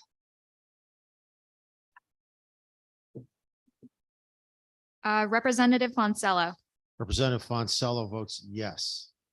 Representative Jenga, Representative Jenga votes yes. Last call for, oh, I'm sorry. First call. Representative Gibson, Representative Gibson votes yes. Representative Haynes, Representative Haynes votes yes. Senator Harding, Senator Harding votes yes. Representative Howard, Representative Howard votes yes. Representative Dominique Johnson, Representative Dominique Johnson votes yes. Representative Susan Johnson, Representative Susan Johnson votes yes. Representative Kennedy, Representative Khan, Senator Kushner, Senator Kushner votes yes. Senator Maroney, Representative Mara, Representative McGee, Brett McGee votes yes. Senator Miller, Senator Miller votes yes. Representative Napoli, Representative Napoli votes yes. Representative Paris, Representative Poulos, Representative Poulos votes yes. Representative Rader, Representative Rader votes yes. Representative Reddington Hughes. Representative Reddington Hughes votes no to flag. Representative Roberts. Representative Roberts votes yes. Representative Emmanuel Sanchez. Representative Robert Sanchez. Senator Seminara. Representative Smith. Representative Welander. Representative Welander votes yes. And Representative Zupkis. Representative Zupkis hesitantly votes yes. Thank you. Good Representative Zupkis. Is there anybody online that we may have missed? Yes, Representative Candelaria votes yes. Oh, Representative Khan. Representative Khan votes yes. All right, we'll move along to item number 6 for House Bill 6845 LCO 6135. May I have a motion for a JFS change of reference to Appropriations Committee, please? So moved. Second. I have a motion by Representative Cook, a second by Representative Candelaria. This is an act establishing a statewide book gifting program and home reading grant program for children. I think during our public hearing, you heard from a number of folks who were very passionate about providing books to some of our littlest learners and their families. That we have a few existing programs that are doing such that, whether that's providing that in home or providing that through offices, pediatricians. Representative Dominique Johnson has done a tremendous amount of work in this regard, and I do want to recognize her and thank her for pushing on this. You'll notice that in the substitute language, we've essentially eliminated what was proposed and replaced that with the appropriating of $500,000 from the general fund to establish an early literacy program that provides age-appropriate books to children in the state. And I know there are ongoing conversations with the leadership of the Appropriations Committee with respect to this. And I hope that we can support and move this along so we can continue that discussion. Representative McCarty. Thank you very much for that explanation, Mr. Chair. And just briefly, can you just say at what age group this would refer to? It's an early literacy program. Do we have any specific grades? And the 500,000, as you did say, this will go over to approach, correct? That is correct. And this would go to the Department of Education. They would make that decision, but I believe the intent, as many of these programs are, to provide books for 0 through 5, sometimes up to, I believe, grade 2 in some cases. Thank you very much. Thank you. Representative Dominique Johnson. Thank you very much, Chair, and I do appreciate the shout out. This is a passion of mine. It's something that I think is very important as a former educator myself, former literacy tutor. We all know that grade 3 is when children need to start reading to learn and not learning to read. And I think that the most important thing we can do is get books and things to read into the hands of 0 to 5-year-olds to address this issue. What I'd like to say as well is I know that it's kind of changed from an ARPA funding to a general fund, but I hope that everyone that believes in this idea can appropriately join us in making sure that the appropriation is successful. I say that because we are in a state with very passionate advocates for childhood and early childhood literacy. And we heard from 3 of the biggest programs in the state. And this is something that I'm very grateful to the State Department of Education for believing in as well. And I do think that given the wealth of this kind of enthusiasm, we have a lot of nonprofit partners to draw on and draw with in collaboration. Thank you very much, Chair, for your support of this bill and for everyone on the committee as well. I do appreciate it. Absolutely. We may need to set that cut up of Dolly Parton outside of Representative Walker and Senator Austin's offices. Great idea. Thank you. Seeing no other questions or comments, Madam Clerk, would you please call the roll? Roll call vote on HB 6845, an act establishing a statewide book gifting program and home reading grant program for children, JFS to approps LCO 6135. Representative Curry. Yes. Senator McCrory. Senator McCrory is a yes. Representative McCarty. Representative McCarty votes yes. Senator Berthel. Senator Berthel votes in the affirmative. Representative Leeper. Yes. Senator Winfield. Representative Arzeno. Rep. Arzeno votes yes. Representative Belinsky, Linsky's a yes. Representative Brown, Representative Brown, yes. Representative Candelaria, Representative Candelaria votes yes. Representative Carney, Representative Chaleski, Representative Cook, Representative Cook votes yes. Representative Cooley, Representative Cooley votes yes. Representative Dauphiné, Representative Felipe, Representative Felipe votes yes. Senator Flexer, Representative Foncello, Representative Foncello votes yes. Representative Jenga, Representative Jenkins votes Representative Gibson, Representative Gibson votes yes. Representative Haynes, Representative Haynes votes yes. Senator Harding, Senator Harding votes yes. Representative Howard, Howard votes yes. Representative Dominique Johnson, Representative Dominic Johnson votes yes. Representative Susan Johnson, Representative Susan Johnson votes yes. Representative Kennedy, Representative Khan, Representative Khan votes yes. Senator Kushner, Senator Maroney, Representative Mara, Representative McGee, Rep. McGee votes yes. Senator Miller, Senator Miller votes yes. Representative Napoli, Representative Napoli votes yes. Representative Paris, Representative Poulos, Representative Poulos votes yes. Representative Rader, Representative Rader votes yes. Representative Reddington Hughes, Reddington Hughes votes yes. Representative Roberts, Representative Roberts votes yes. Representative Emmanuel Sanchez, Representative Robert Sanchez, Senator Seminara, Representative Smith, Representative Wieland, Representative Wieland votes yes. Representative Zupkis, Representative Zupkis votes yes. Madam Clerk, Yep. this is Senator Kushner. Thank you. Senator Kushner votes yes. Thank you. Anybody else online that we may have missed? Yes, thank you, Mr. Chair. Madam Clerk, Senator Flexer votes yes. Thank you. Thank you. All right. So it's almost 3 o'clock. We have one more to go. I know I previously had noted that we were going to hold the votes up until 3:30. We'll go ahead and push that out until 4 o'clock. So last on our agenda. Sorry about that. For House Bill 6846 LCO 6111. May I have a motion for a JFS to the floor, please? I have a motion by Representative Leeper and a second by Representative Cook.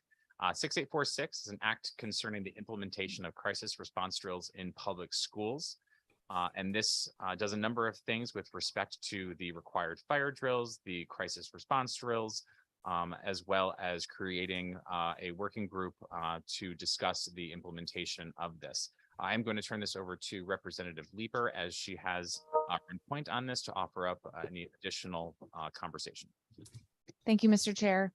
So I'll just briefly summarize what this proposal does. It reduces the frequency for which our children participate in lockdown drills to one drill a year.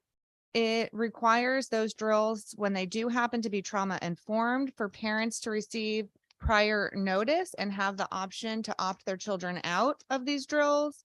It requires appropriate accommodations made to students who either have past trauma or any other relevant disabilities, an age appropriate explanation to be delivered to students. And then it explicitly prohibits the use of simulation of active shooters in these drills, as well as the practice of crouching and huddling of children. Thank you. Thank you so much, Representative. And I do want to also say thank you to you for reaching across the aisle and having the conversations not only with leadership, but with other members to ensure that we have the best product as of today to move forward out of committee. Representative McCarty. Thank you very much, Mr. Chairman. And I wanted to also recognize Representative Leeper for all of the good work that she did on this proposal. But I would like to ask you, because there were some concerns from members about safety, and I know you did extensive work on this proposal and on the research. Would you comment about what you have found about the frequency of the bills and whether there's any correlation to safety? Representative Leeper. Thanks, Mr. Chair, and thanks to the good ranking member for that question, because I think it's really important. Nobody wants to pass any legislation that would make children less safe. And we've had 10 years to be studying the impact and effectiveness of these lockdown drills, and there has not been any study or any data to suggest that they've made our children safer in the actual incident of a active shooter in a school setting. And school shooting deaths are, while horrific and disproportionately portrayed in the media, very low number of gun violence deaths. They make up 0.1% of all firearm related deaths every year, but they really hold an outsized perception for our kids because of the frequency with which we're drilling them for this. Active shooter drills in schools are also associated with an increase in depression of 39%, stress and anxiety by 42%, and psychological health problems of 23%. So from children 5 years old and over. So I think what we've done over these past 10 years is these practices were put in place with very good intention. Everybody is certainly focused on doing what we can to keep our children safe at in school. And now that we've had the opportunity to analyze the effectiveness of this practice, we know that they really are not effective at keeping our kids safe, but actually have been detrimental to their well-being. So I think as we've all spent a lot of time and a lot of taxpayer dollars to prioritize our students' mental health, this is one more area where we could really have a meaningful impact. Thank you for the question. Anything further, Representative McCarty? All right, Senator Berthel. Thank you, Mr. Chair. I would also just like to express gratitude to Representative Leeper for the opportunity to work together and collaborate on adding the study group component to this bill. I fully appreciate and understand and have looked at the data that supports some of the mental health issues that we're looking to address in this bill. My concern was that we can move forward with this bill today, presumably, but I think that we have an obligation to also keep in touch with our superintendents and principals and boards of ed across Connecticut and let them respond to this change. Let them come back to us and say, yes, this works, or no, this doesn't. And then perhaps, if necessary, maybe not, we have an opportunity using additional data for making a change to this legislation if in fact necessary. But I appreciate the opportunity to collaborate and work together. Thank you, Mr. Chair. Thank you, Senator. Representative Belinsky. Thank you, Mr. Chairman. I too appreciate the study part of this, and I am a very, very serious advocate for these drills and the suggestions of having a parental opt-out and the removal of the scary components of the drill. I think will be an advantage to everybody. But knowing how to behave in a situation that is, God forbid it ever happens in another school, but being able to follow instruction and stay calm and stay quiet and shelter in place are all things that are critical and do require a drill, albeit, not necessarily as frequently as we have in the past carried them out in Newtown. I would have very much appreciated being included in this bipartisan effort, because there might have been one or two things that my perspective could have added to it. I wholeheartedly support these drills, and I wholeheartedly understand the statistics and acknowledge the trauma that can come from them if not properly framed and considerately and compassionately delivered. I'll end my comment on that subject right now, but I do want to also bring to the attention of the committee that we've had concern about the dismissal of repetitive fire drills from fire professionals around the state. Going from 9 or 10 of these a year to 1 or 2 is a concern. Now, I realize that any district can probably have the ability to change or retain the timing that they have based on their priorities and the priorities of the families there, but I'm just not so sure that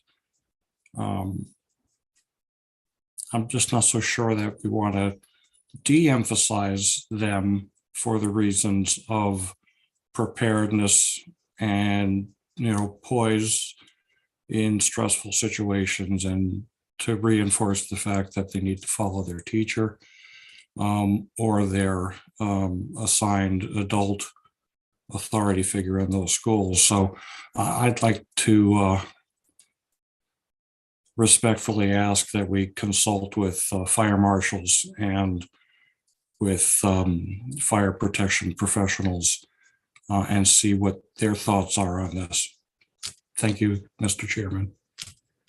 Thank you, Representative, and you'll be glad to hear that Representative Leeper is actually meeting with them on Monday. Representative Felipe. Thank you, Mr. Chair. A quick question through you to the good Vice Chair, and then a comment. The question through you is, you said there would be one crisis response drill. Is this one of any such drill, meaning one fire drill, one lockdown drill, one active shooter drill, not one drill period? Representative Leeper. Currently the way, through you, Mr. Chair, and thank you for the question. Currently the way the statute is laid out is fire drills are one category of drills, and then crisis response are a second category. So the bulk of this is in regards to crisis response.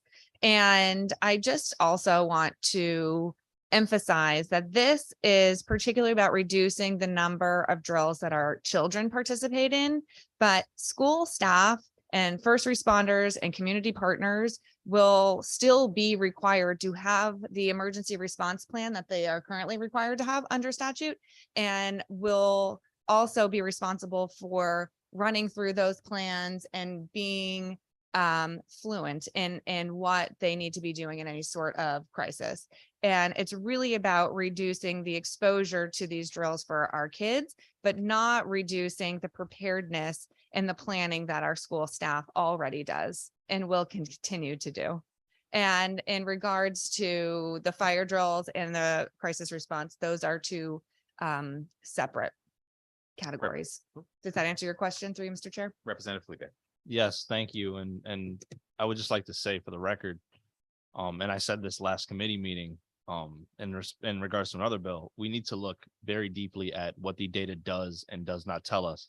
As the good Vice Chair shared, data shows that some of these drills, most of these drills do not directly result in an increase in the safety of a student. And it can directly increase their mental health problems and what's going on in those schools. So we need to be very, very careful about what I said before, our trauma inducing drills rather than trauma informing. And we need to look very closely at our schools and what they're supposed to be doing already. As I've mentioned before, there's one way in, one way out. It's supposed to be something we do in schools, meaning there's one way to get into a school for somebody who's a visitor. And there's only one way, that same way for them to exit the building. If you go to a school gymnasium and you were to open that door as a student, there's nothing notifying somebody unless they're looking directly at that camera to tell them that that door is open, and that's a problem. But there are many school safety things we have in place right now that we can be looking at to make schools safer, to make these drills a little bit less trauma inducing, and we need to look at those as well. So I thank you for the study piece of this, and I'm looking forward to supporting. Thank you, Representative. Representative Reddington Hughes. Thank you, Mr. Chair. My question pertains to, I know that there was some barometer of information that was gathered as far as the active shooter drills, but the science behind drastically reducing the fire drills, I mean, did that have to do with the effect on the children, or was it just more coming from the teachers not liking having so many fire drills during the year? Are you okay with me moving that to Vice Chair Leeper? Representative Leeper. Thank you, Mr. Chair. And that's a great question. Yeah, it's not about not liking drills. It's just more in response to what we hear from many schools that they're already out of compliance. It's too many drills. They can't actually do them. And also in looking at the data reported by the National Fire Protection Agency, which is sort of the premier fire data agency, that on average, there was less than one annual fatality to school fires between 2014 and 2018. So over a 4-year period, this is a very low occurrence of events. And the leading cause of school fires were fires set intentionally. So those are usually smaller scale fires, probably a trash bin in a bathroom, not, you know, something that's an exploding boiler and putting a huge, not to say those things don't happen, but thankfully they're incredibly rare. And this is really not a threat to our children that would necessarily require a drill every single month. And then also sort of in thinking that when we, before my time here in the General Assembly, added crisis response drills, we said 3 fire drills could be replaced with a crisis response drill. So we went from, let's say, 10 to 7 and really saw no increase in student risk. So I have asked our fire marshals and our fire departments and partners in this work to come back to me and say, what number do you guys think is the right number? Like I've said, and I want to keep reiterating, because I think we will be in unanimous agreement on this, that nobody is trying to pass any policies to put children at greater risk. But if we can give our schools back some time, some lack of disruption to instruction, and also maintain the same amount of safety, I think that's worth exploring. And also there is the phenomenon that I think probably several of us are familiar with, that we get so over drilled that when there is a fire alarm, you assume it's just a mistake and you don't actually treat it like an emergency, because we become a little bit desensitized to them. So I look forward to the conversation I'm going to have on Monday about the fire drill component, and I'm fully open to this remaining a work in progress should they come back and say, actually, we think 5 is the right number, or whatever it may be. But I appreciate that question through you, Mr. Chair. Representative. One other question. So this would not, the language in this would not conflict with the Connecticut Safety Code then? Representative Leeper. That's a great question. I have to confirm that. Okay, thank you. Thanks so much. No. Representative Gibson online. Thank you, Mr. Chair. I appreciate you recognizing me. Mr. Chair, I will have to say that today I will vote in favor of the bill to move it forward. But I do have some concerns about the bill. I cannot promise that if it makes it to the floor, I will support it at that point in time. Being an assistant principal here in my school, I think it's crucial that our kids are prepared. As a former coach, perfect practice makes perfect. I did my own unscientific, I will say that, study, questioning some of my teachers, my superintendent, principal of my school, my students, and they like the way we do things now. And they don't feel emotionally stressed. They don't feel as though it's a burden. So again, I will support it today. I can't say that I'm going to support it if it gets to the floor. I do agree that we should have more emotional support around some of these drills. The teachers should have more control of their students so that, you know, when you hear the drill that or a bell, or if we have a lockdown code, that the students take it serious. That's up to the teachers. But I just thank you for allowing me to state my fact. And I also, because I made a comment about this during the hearing, because I have been in schools where we had to have certain crisis drills, and so I know that there's a definite need to have them. I would like to hear more so from some of the people in academia, some of the teachers, and maybe some of the superintendents and principals. But Mr. Chair, those are my comments, and I appreciate you noticing me. Thank you. Thank you so much, Representative. Representative Howard. Thank you, Mr. Chairman. And just to follow up on my friend Representative Gibson's comments, I think it's important to know that these crisis drills are not only to respond to active shooters, but are used in schools for other threats and other times where it's in the safety of the kids to stay indoors and stay in a place that's under control. For example, if there's an armed robbery in a specific neighborhood and the suspect is at large, there's a lot of times when it's not an active shooter situation and it's just, out of an abundance of caution, a term that we used an awful lot in the last few years.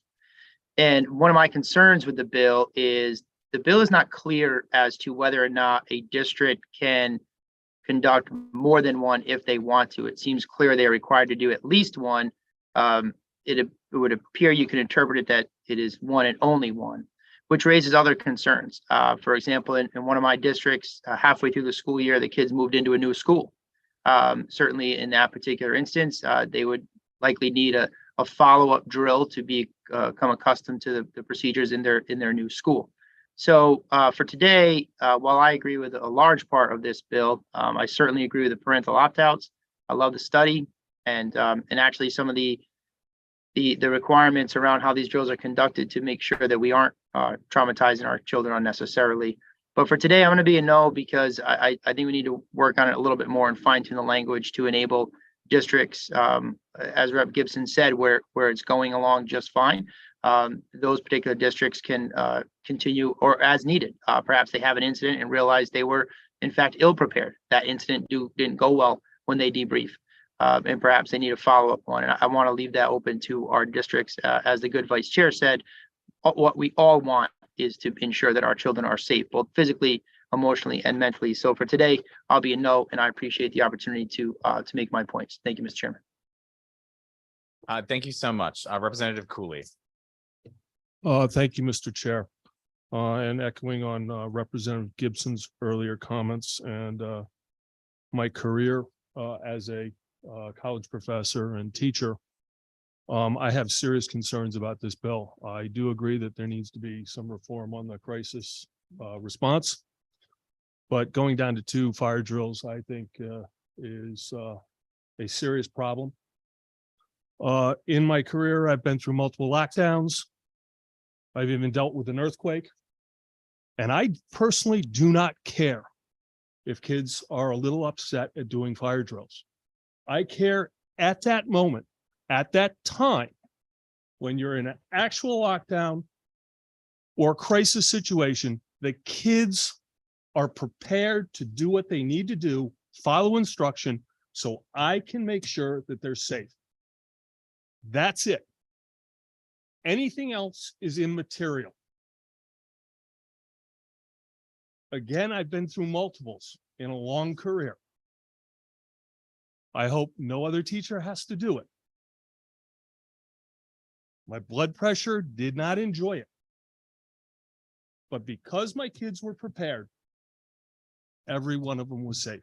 And that was my job at that moment, at that time. I cannot support this bill as it is currently written. I will not vote for it. And that's my professional opinion. And again, I've been through multiple situations in a long career. I had a ponytail. So it's been a while. But the way this is written, 2 fire drills a year, forget it. They are not prepared. It's prepare for the worst, hope for the best. I do not see this bill as preparing for the worst. Thank you, Mr. Chairman. And thank you for your comments, Representative. Next up, Representative Wieland. Thank you, Mr. Chair. And I was wondering if I could direct through you questions to the good vice chair. Yes, go for it. Thank you, Mr. Chair. I was just wanted to see if Representative Leeper could clarify a couple points about the teacher and staff preparation. And does any part of this bill preclude teachers, staff, anyone who's in the building regularly from participating or holding multiple crisis drill practice run-throughs for leadership? Representative Leeper.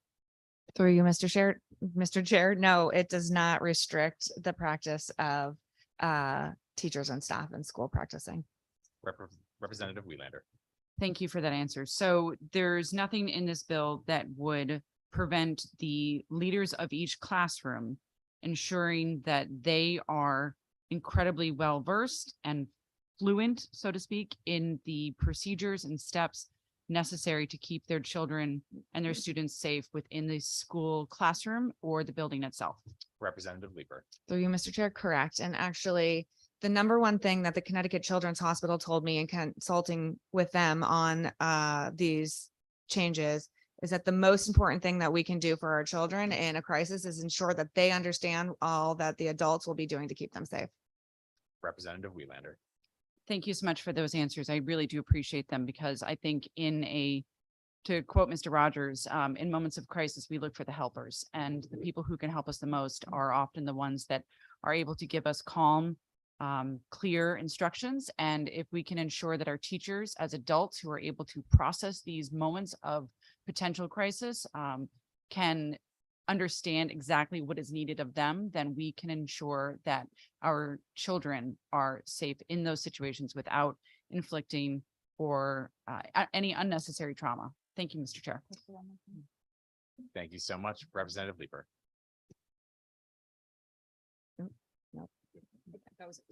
Okay. Representative Khan, followed by Representative Brown. Okay, thank you. Just a couple comments and then maybe a possible suggestion. So I know that the number of, I guess, drills that we're saying could possibly be changed depending on what we hear back. But I especially thinking of in terms of different grades. I don't know if there's a way that for different grades we'd have a different set of, let's just say, protocols, because elementary age, especially let's say K-3, they would definitely need a lot more to get them, used to doing some of these drills. But by the time students are in high school, this is almost like second nature. They've been doing this for 10 plus years, right? So that was just my only thought. I don't know if there's a way that we can consider that, especially if we're saying, it's a disturbance to instruction and we're looking at high school, a typical high school day where you're moving class to class so quickly. And a fire drill does often mean that you're missing a good chunk of whatever period class that it happens to fall in. Maybe there could be something different depending on grade level. So that's just a comment. I did really like the section in here about the prohibiting of simulations of active shooters. I know that I have seen that, especially in some other states and sometimes in our state, and often that are conducted by even our or local police departments that have a simulation of an active shooter and the harm that can have, not just on students, but also on teachers. The only other thing I would add is for this part, that part is in section 2C. Is there any trainings that would be available to, let's just say, at least administrators so that they know, especially some of these new things, because they might see, okay, well, a lot of this is stuff we already do, but some of this is very specific. So I don't know if there's language in here or otherwise that would say that, there would be some new training. So that's a question. There's stuff to the right. And Representative Barzino, would you please mute yourself?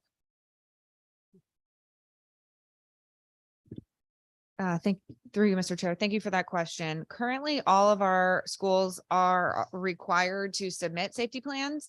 And so that won't be a change of practice for planning collaboratively with first responders, our police departments, community partners, all school staff about what the protocols will be for any required lockdown. And I also do want to emphasize that this is just about drills. This is not in any way restricting buildings' ability to go into lockdown should there be any sort of incident. So those practices will still happen, and we will have the study to get back to us about whether or not teachers are finding their kids don't know how to sit quietly because there has been some sort of threat or perceived threat in a lockdown. And I do think we'll have some communication to do with districts to ensure that they understand that the practice that they do will now have to be done without the students if they want additional practice above that one drill. Representative Khan. Okay, thank you. All right, Representative Brown, followed by Representative Zupkis and Rader. Thank you very much, Mr. Chairman. I've listened to all the discussion here today, and in my experience as a secondary classroom teacher, I think we do have to take a look at this for certain. Sadly, it's a bit of an indictment on America of where we are, that this has become normalized, that we have to prepare against crises situations. Having experienced myself, being in high school when the Columbine massacre happened, and kind of on the forefront of having to start to practice these on a regular basis. And now for almost 20 years as a teacher myself, to have to go through these experiences with students. And I will say that I have not surveyed my students directly, but my observations of watching them go through these crisis response drills is that we have to balance. I'm not sure if one is not enough, but I know that, 10 may be too many. The more we do it, and it's become normalized as we go into these lockdowns, drills and crisis drills, I often see a sense of desensitization and we're kind of between a rock and a hard place of preparing them, because if we tell them that it is a drill, they don't take it serious. If we play it off as if it is real, it's trauma inducing. So I don't know what the correct answer is, but I do know that instructional time matters. When we do the drills, as Representative Khan said, with fire drills, being a high school teacher myself, it takes away a good portion of learning time when all is said and done. So being cognizant of where our students are developmentally, their ages, their grades, seeking to not be trauma inducing, rather trauma informed, but also wanting to keep them safe. I think we do need to really take a look at this. I'm glad that some bipartisan work is being done here to look at what the right answer is. I don't know that there is a right answer. It's a sad situation that we live in the 21st century in the United States of America. But certainly it's something worthy of researching and finding that right balance, and erring on the side of preserving their educational time, but also keeping them safe. And so thank you for hearing my thoughts. Thank you, Mr. Chairman. Thank you so much. Representative Zupkis. Thank you, Mr. Chair. And Representative Lieber, I appreciate all of your work on this, and I appreciate all the input. I have to say I was a yes right off the bat, and then listening to some of the other input, I'm hesitant. And I say that because there's some very good ideas. I think kids do get desensitized after a while. I do think little kids, they need repetition more than high schoolers. So I think this bill is definitely a work in progress. Maybe we shouldn't go so far and just go a little bit and then see what happens. And then if it's good, go a little further. So I'm just going to flag it as a no. And I'm doing that because there has been great discussion. And I think that it can become better.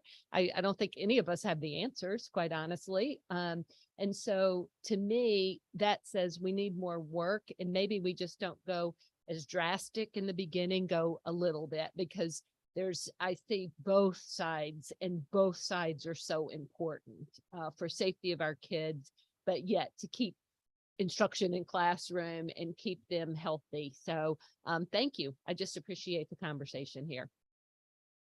Thank you so much, Representative. Representative Belinsky online. Thank you, Mr. Chairman, and I too want to thank Representative Leeper for the concept. I also believe it needs more work. But I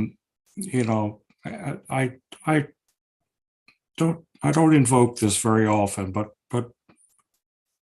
I apologize in advance. But as the representative for a school that's located in the zip code 06482, best practice exists. We have learned a lot, and we haven't necessarily through this process had to have concerns about giving trauma to students. We started with traumatized students. So there's been quite a lot of attention to not piling on to that trauma. And we have an extraordinary Board of Education. We have an extraordinary administration. We have extraordinary parents in Newtown. And I would implore you to consider that we might actually have best practice here, and come see it, please. Thank you, Mr. Chairman. Thank you, Representative Belinsky, and my apologies to Representative Rader and Poulos as I went to Representative Belinsky for the second time before recognizing you. Representative Rader. Thank you, Mr. Chairman. And this is just a comment, and I'm in support of this bill. And in talking to, I sit on the Board of Ed in my community, and in talking to students, I find that the older ones are obviously much more comfortable with the drills as they are, and appreciate the repetition and kind of the muscle memory that creates. But I am in support of this. One thing I think that would be important, though, is we are the benefit of Representative Leeper's work and the leadership of this committee on all the data and the research behind the move to this change. And I think it would be important to communicate to districts, to boards of ed, to parents and families, why this change is happening and the data to support that. I don't know how that happens, but I just think it would be important because, again, we have the benefit of all this knowledge for this change, and especially in Connecticut. Thank you to the previous speaker on the committee here. I appreciate that. And I appreciate that in Connecticut, it is a sensitive topic, and it is an important thing that we put in place at a time where we absolutely needed to reinforce those safety measures. And I hope we never see that story play out again in our state or our country. But I would just ask that we be thoughtful. And I don't know if that's language or if that's just outreach, but that we make sure that as we shift to this, if that does happen, that we just communicate well to our districts. Thank you so much, Representative. Representative Poulos. Yes, thank you, Mr. Chair. I'm going to start off by saying I'm going to vote yes on this today. And there's two main reasons why. Representative Leeper has made a clear case that her legislation is data informed. And I tend to like a data informed piece of legislation rather than one perhaps based on other variables. I also like the added language. I was hesitant until we have that added language that says we can reassess after we make a change. I do have a few comments that I want to add to the conversation, and I do think that there's room for evolution in this legislation. For example, I think that what Representative Khan was talking about with different ages having different requirements, I know my son, he's in middle school now, but we were talking about this. And I said, you know, what was it like with lockdown drills in elementary school? And he's kind of a tougher kid, but he just said, yo, that's the fire drills were fine. The kids were a little shocked, but the lockdowns, that's when the kids would start crying. So I understand like that we maybe want to look at that and see how we do that and make sure that we're not inducing trauma. At the high school level, that's where I work and teach. I think that it's a different set of circumstances. Kids are more mature. Kids have different coping mechanisms. I think it's a less of a trauma situation at the high school level. And so maybe you need to go about it a different way. You know, I asked a firefighter recently about this legislation, and he was saying, it's not how many we do, it's how we do these drills. And we can do them better. I think we could look to improve in that way by asking people how we could do them better. And lastly, one word of just a comment. You know, in my district, people work hard to get a house there and they stay there for a long time. But there are districts where, and teachers work hard to get a job there and they stay there for their career. But there are districts where teachers change over quite a bit. And so if you have a changing staff regularly in a school, I would think that you have to there's more new people there on different occasions. And there might be a situation where you have to train these people more frequently because they're coming into the district. And same with the students. There are districts where students move into and out of more frequently than places where students come and they spend their whole K-12 experience in the same district. And so that was just some thoughts to me as an educator that we might want to address at some point. Again, I'm a yes on this based on the data and based on the added language, but I view it as a work in progress. And I think we need to maybe take into account some of these other variables. Thank you very much, Mr. Chairman. Thank you so much, Representative. Representative McCarty. Thank you very much, Mr. Chairman, and appreciate very much the conversation today. But just for a point of clarification, focused on the fire drills in the legislation, it does say on line 4 that the Board of Education shall provide for 2 fire drills per year. But was it your intent, or could a district, if they wanted to do more than 2 fire drills, would they have that flexibility? Representative Leeper. Thank you, Mr. Chair, and thank you to the good ranking member. Yeah, there's nothing prohibiting districts from doing more fire drills. It's just lessening the mandate of 1 a month to 2. But if they wanted more and felt more made their schools safer places, then that is their prerogative. Representative McCarty. Thank you very much for that answer. Are there any other questions or comments? Representative Pincello. Thank you, Mr. Chair. I want to thank everybody for all the work that's been put into this. A couple of comments, though. The conversation, we seem to be more concerned about hurting the feelings of the students than teaching them what they need to know to survive in a bad situation. All right. I'm all for training. There's age appropriate ways to do these things depending on the student's age. And as we were going through this, listening to the comments, I was in the Army for about 28 years. And I remember a picture that I saw a long time ago. And while it may not be directly appropriate to students in schools, it was to the military, but the picture showed a cemetery full of headstones. And the comment at the bottom of the picture said, "Never let it be said that this happened for lack of training." Okay, so the point there is they need to train so that bad things don't happen.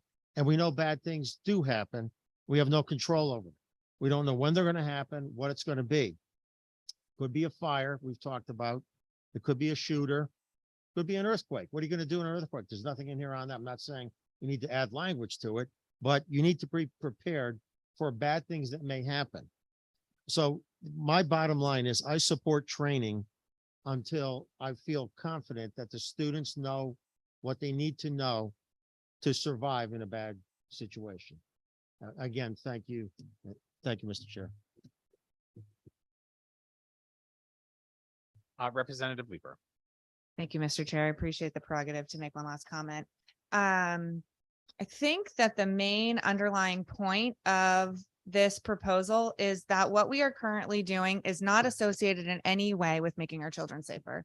So we're preparing them to huddle silently in a classroom when really we should be preparing them to how to run. We should be teaching our teachers how to pop out windows. Like if we really wanted to reduce harm for our kids and have them prepared for an emergency, that would be the number one thing we're doing. I think we have also decided as a state that we don't feel comfortable in preparing our kids for war when they go to school. So we've found this middle ground that gives us a sense of control, like we're doing something. And there is just no data that it reduces the incidence of death in an actual active shooter. And the primary indicators of loss of life in an active shooter is your proximity to the point of entry and the firearm used. So what we're doing doesn't change any of those things. I will also offer that 9 states require no drills of this nature and that those children are not any less safe than our children. And just want to underscore that this isn't about hurting feelings of our children. It's about being sensitive to inducing depression, anxiety, and psychological health problems, which we do have data around that these drills have induced. So with that, I appreciate it, Mr. Chair. Representative Susan Johnson. Thank you, Mr. Chair. And I just want to thank the good representative for all her work on this and making that point of clarification that this really doesn't actually make anybody safer. And that's one of the things that I'm struggling with. I mean, I certainly will support this legislation, but on the other hand, I think that this committee and the state should be looking at ways to make everything safer. As the former chair of public health during the Sandy Hook tragedy, I watched what happened to the parents, to the families, and we did make legislation to try and address some of the problems. Nevertheless, it's a time now when I think we need to go back and review what we're doing. I've talked to students who are going through some of these drills for shooters, for active shooters. They have baseball bats in these classrooms to throw at the shooter. I mean, this is not a situation that's going to stop a shooter. So I think we need to drill down on how we do this and make it safer. And we need to understand what we're doing here. And I think this is fine for now, but I think we really need to teach the teachers how to break through the window, figure out how to make an escape, make sure that, as my seatmate was saying, that all the doors are locked and they can't just go in one point of entry because the door is unlocked. These are the common sense kind of things that we need to do. Maybe we need to take some lessons from people who are in the military and see what we can do to drill down and make sure that the school buildings are safer. Have all the schools made applications and gotten bonding for making sure that the entryways are safer. These are things that are things, if we think them through, we'll be able to really do something without creating a problem and making a lot of tension that's unnecessary because we aren't making them safer. We're just scaring them. And so I appreciate the work and I look forward to working on these things in the future. Let's work on the safety issue. Thank you so much, Mr. Chair. Thank you, Representative. All right, I just want to avoid a back and forth, but Representative Fonsello. Thank you, Mr. Chair. One final follow-up. I'll just comment that the position I held before this one, I worked for the Department of Homeland Security for 16 years. And we looked at this in great detail. All I'm saying here is if additional work needs to be done on this, I volunteer to help. So please give me a call and I will help. Thank you. Thank you so much. And I think this is the beauty of the Education Committee and the fact that we are all putting the protections and safety and well-being of students first and foremost in everything that we do, and allows us to have this type of discussion. And while this is, we have 2 more JF meetings to go, this is only just the beginning of many discussions that we are looking forward to having. So seeing no further comments and or questions, Madam Clerk, will you please call the roll? Roll call vote on HB 6846, an act concerning the implementation of crisis response drills in public schools, JFS to the floor, LCO 6111. Representative Curry, Yes. Senator McCrory, Senator McCrory is a yes. Representative McCarty, Representative McCarty votes yes. Senator Berthel, Senator Berthel votes in the affirmative. Representative Leeper, Representative Leeper votes yes. Senator Winfield, Representative Arzeno,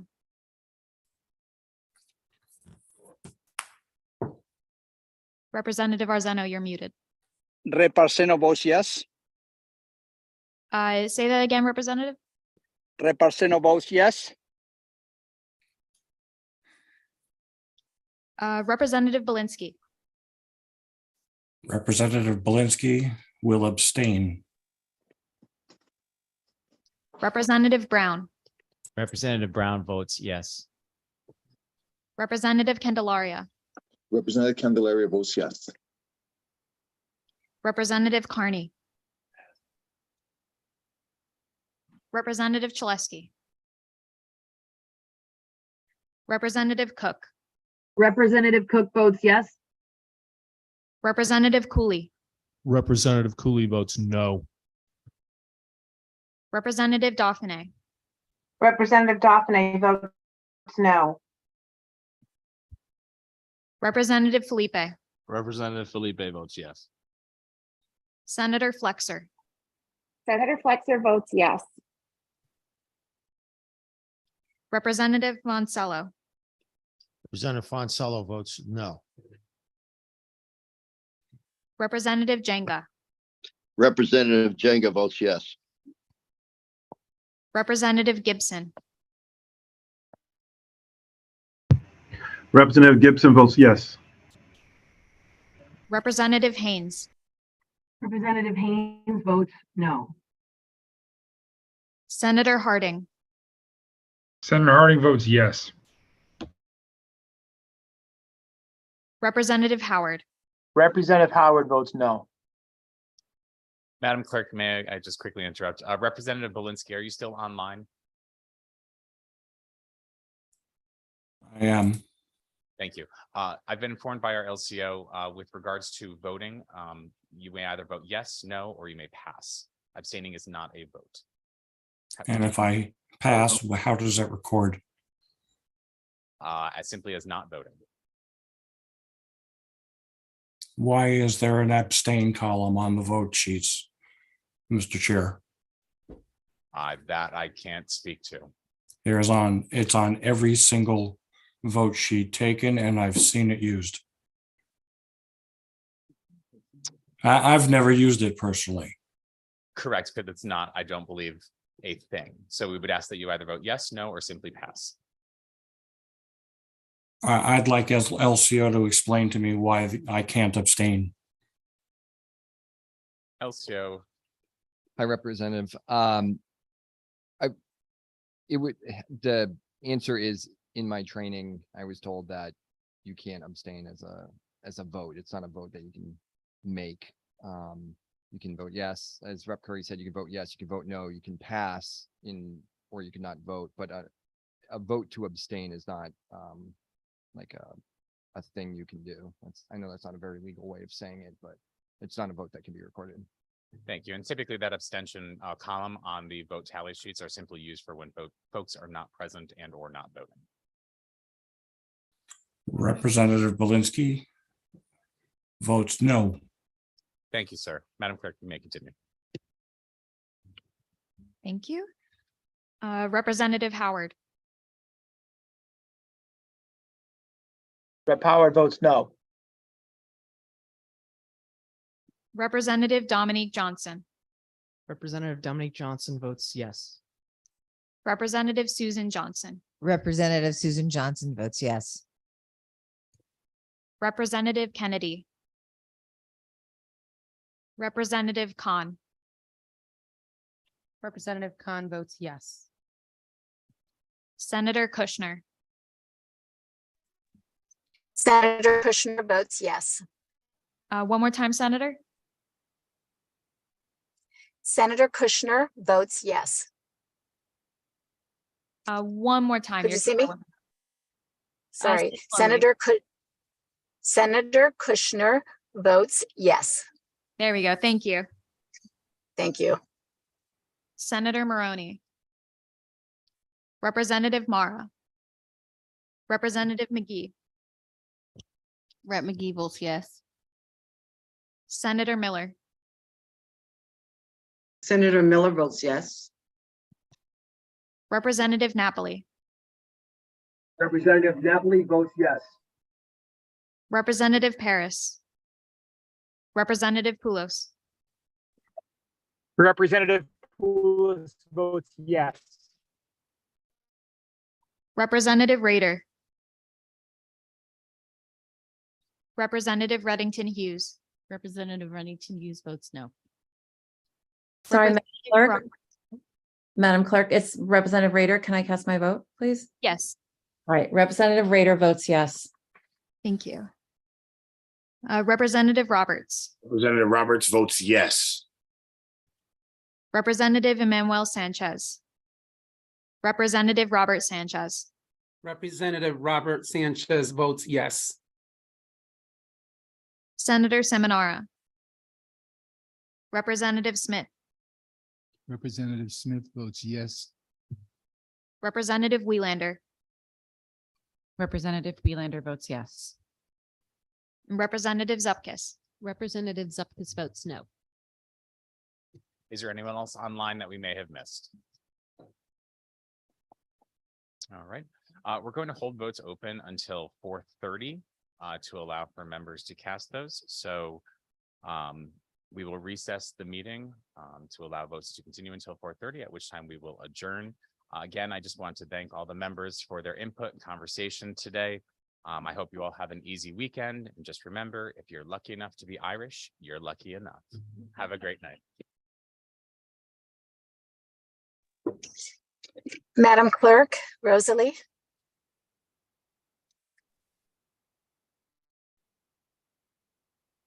Madam Clerk, She'll be right with you. okay, I just wanted to make sure that I voted on all of the bills. I think I did, but I want to make sure I didn't miss one.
See you later.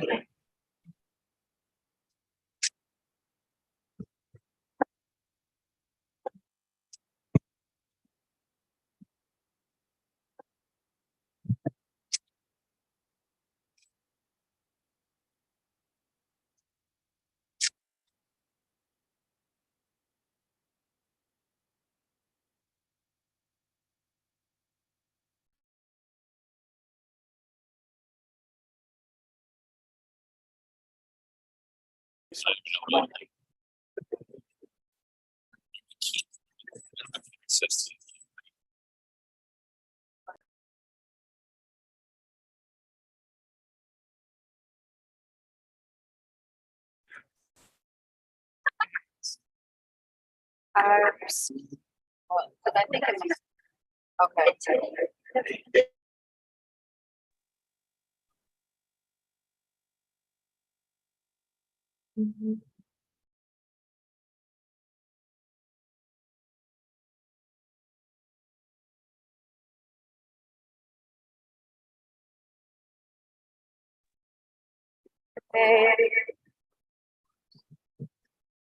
Hi, Madam Clerk, I just wanted to check. This is Senator Kushner. I think I made all the votes, but can you let me know?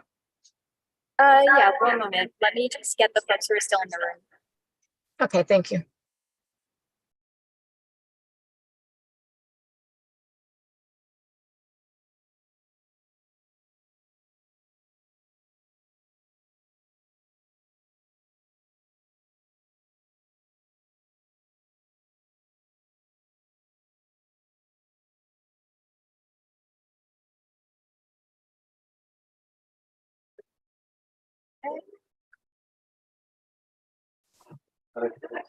Sorry, one moment.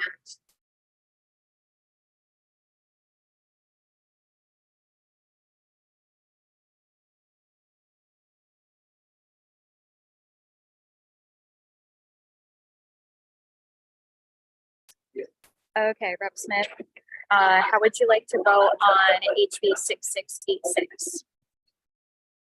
Yes. Yes.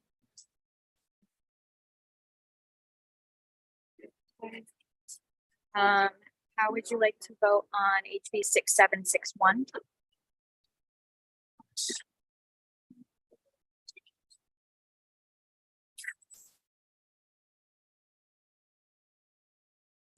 6845. Yes.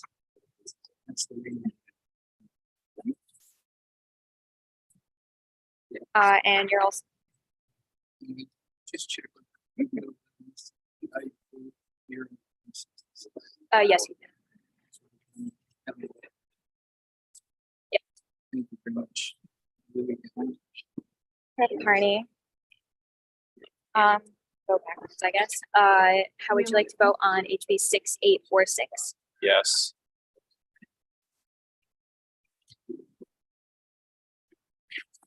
HB 6845, Yes. HB 6761, Yes. HB 6686, Yes. SB 1166, Yes. SB 1093, Yes. and SB 1028. Yes. Senator, how are you? So I did 10. Plus, yes, and I did 1093. So 1166. Yeah, how would you like to vote on 1166? Yes. Still walking. HB 6686, Yes.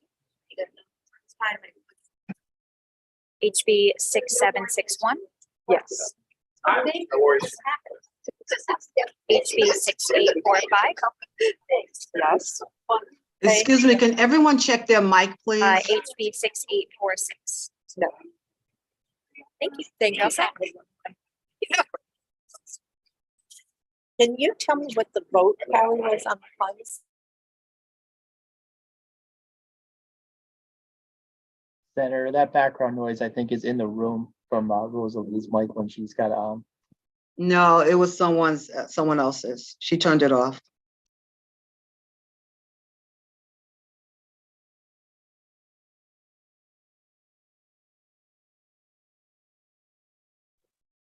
All right, moving on to the folks online. I'll start with Senator Kushner. Thank you. I think I got all the votes. If you could just check, I might have missed one. Hi, Senator. Hi, I just wanted to see if I missed any votes. I think I had all of them. I think there might have.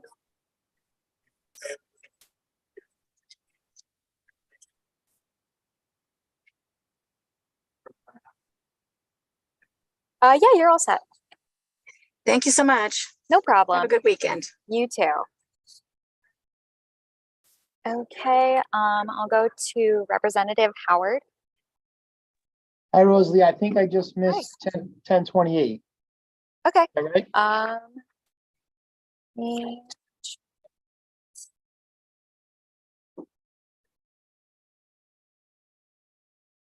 Somehow my papers got out of order.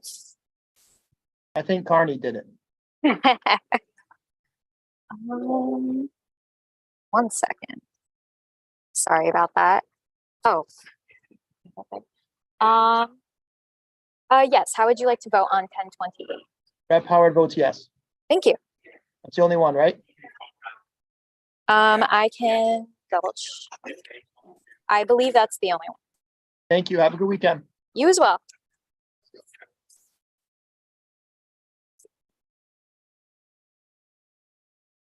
Senator Miller? I'm here. I have to Hi, start with Senator. number one. Hi, how are you, Rosalie? I'm good. How are you? Good. So how would you like to vote on SB 1028? Yes.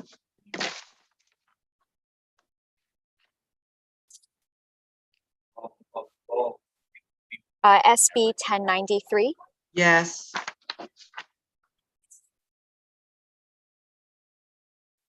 SB 1166? Yes. HB 6686? Yes. And I believe we have you for the rest after that. Yep, we're good. All right. Thank you and have a nice weekend, everyone. You too.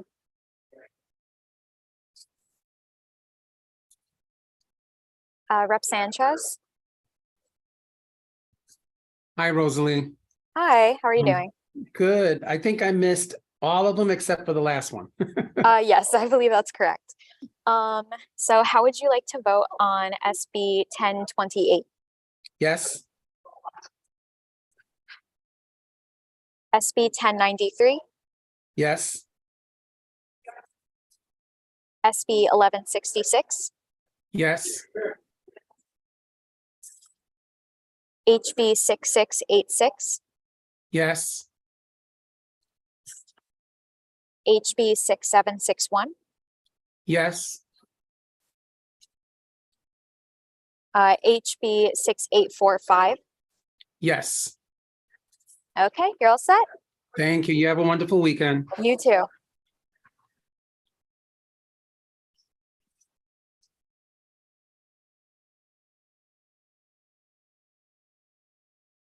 Rep Gibson? Hi, Rosalie. Hi, How are you? I'm good. How are you? Good. I think I got all the votes, but just double checking. Sure, yeah.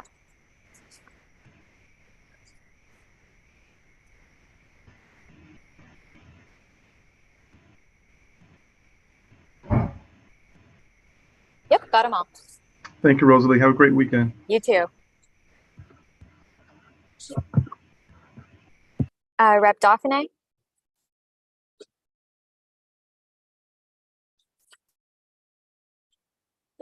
Hi, Representative. How are you doing? I'm doing great. How about you? I'm good, thank you. I think I as well missed all of them except for the last one. I believe that is correct. So just go through. How would you like to vote on SB 1028?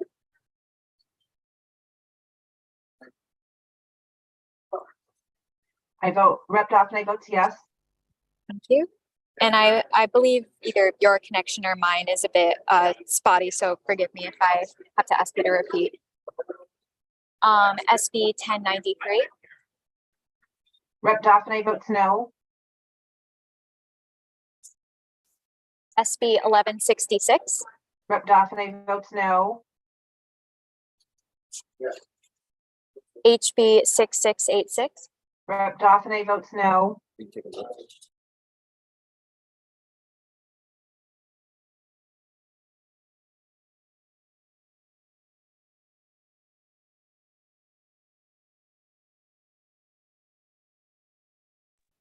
Sorry about that, Representative. LCO was just making a note to me. That was a no on 6686. Oh, 6686, implementing the recommendations of the Office of Early Childhood. Rep Daphne votes. What was that? One more time. Rep Daphne votes yes. Oh, thank you. HB 6761. Rep. Dauphine votes no. HB 6845. Rep. Dauphine votes no. Okay, you're all set. Thank you, Rosalie. Have a great weekend. You too.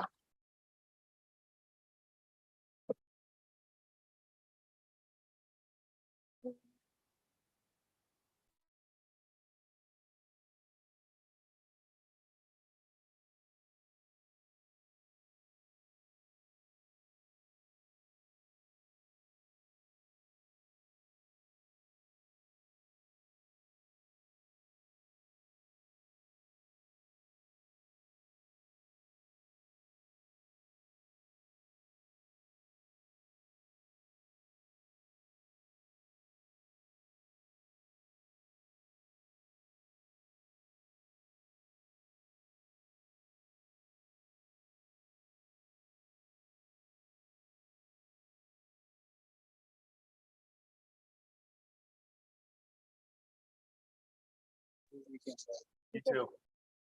Hi, Rep. Paris. How you doing? I'm good. How are you? I'm doing well. Sorry I'm late to the party. No worries. Okay, so would you like me to read the full titles of each of the bills, or are you good? Full titles of each of the bills are fine. Thank you. Sure. Okay. Thank you.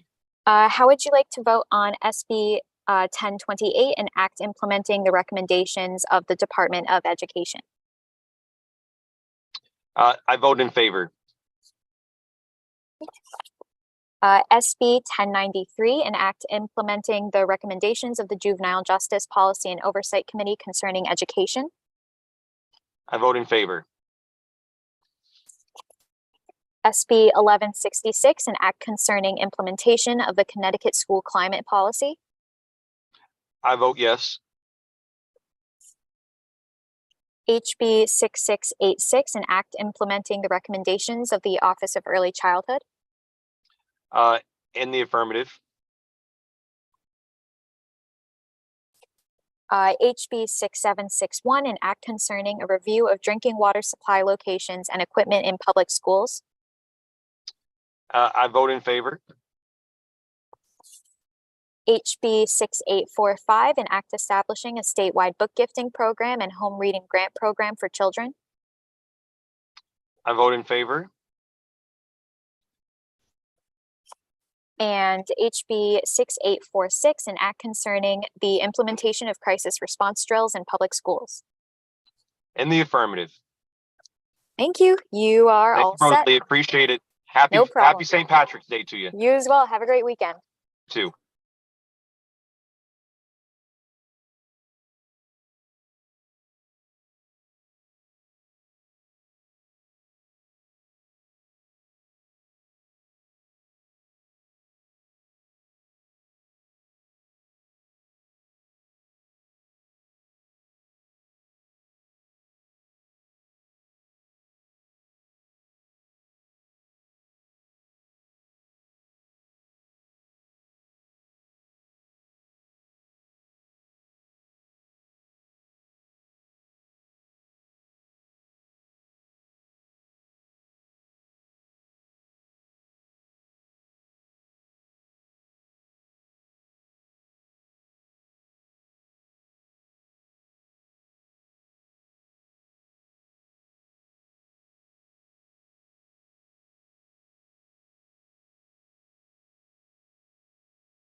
Okay, Senator Maroney. No, he's still coming. Hey, James. Hey, Rosalie. I'm on a cruise ship and my minutes Whoa. package. Yeah, my minutes expired just before you were gonna let me in. I know, it So was I like, had where'd to he go? Yeah. So I had to get my tech support, my son, to help me. We had a second account that we had to log in on. So Love that. Love that. yeah. All right. Like your earrings. Thank you. It's the Filipino sun, like on our flag. Oh, cool. Yeah. Okay. Would you like me to read out the full titles of each bill or just the numbers? No, that's okay. Yeah, Okay. just the numbers. Great. How would you like to vote on SB 1028? Yes. Or do I have to say my name? Senator Maroney. votes Say yes. it once. Yeah. Thank you. Okay. SB 1093. Yes. SB 1166. Yes. HB 6686. Yes. HB 6761. Yes. HB 6845. Yes. HB 6846. Yes. Okay, you're all set. Enjoy your cruise. Where are you right now? I am in Buzios, Brazil.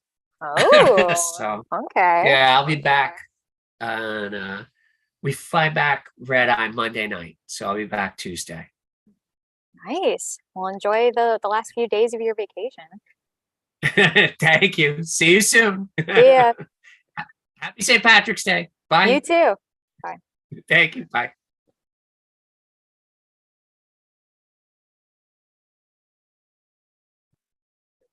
Hey, Rosalie. Yes, Taha. Um, Representative Belinsky just called the committee and was asking if you could reach out to him. He couldn't get back on Zoom. I'm resending him the Zoom link, but if he said that you might have his cell phone number.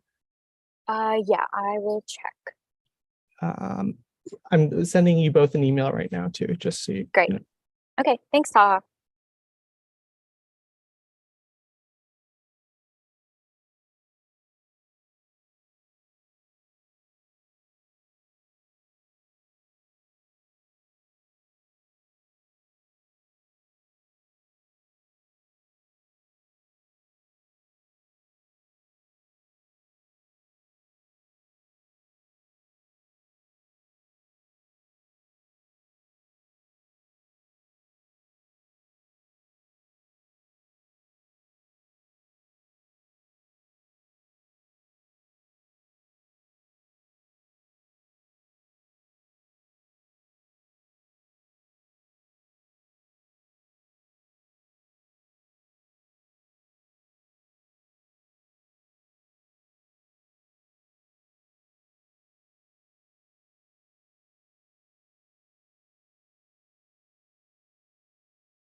Hi, Representative.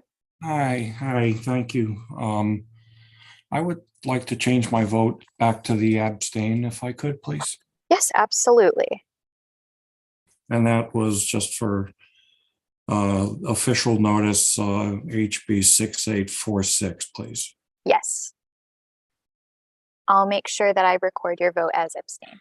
Thank you so much. I appreciate it. Absolutely. Enjoy your weekend. You as well. Thank you. Bye-bye.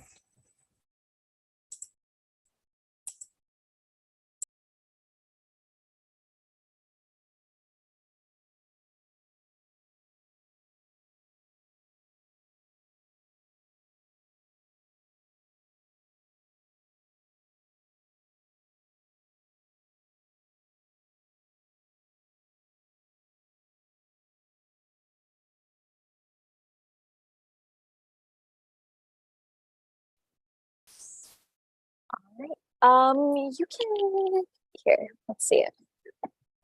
Oh, yeah, there you go. Perfect.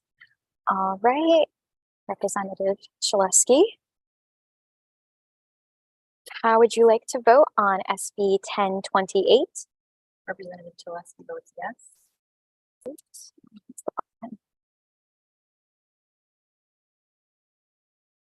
SB 1093. SB 1166. HB 6686. HB 6761. HB 6845. And HB 6846. All right, you're all set. Thank you. Have a great weekend.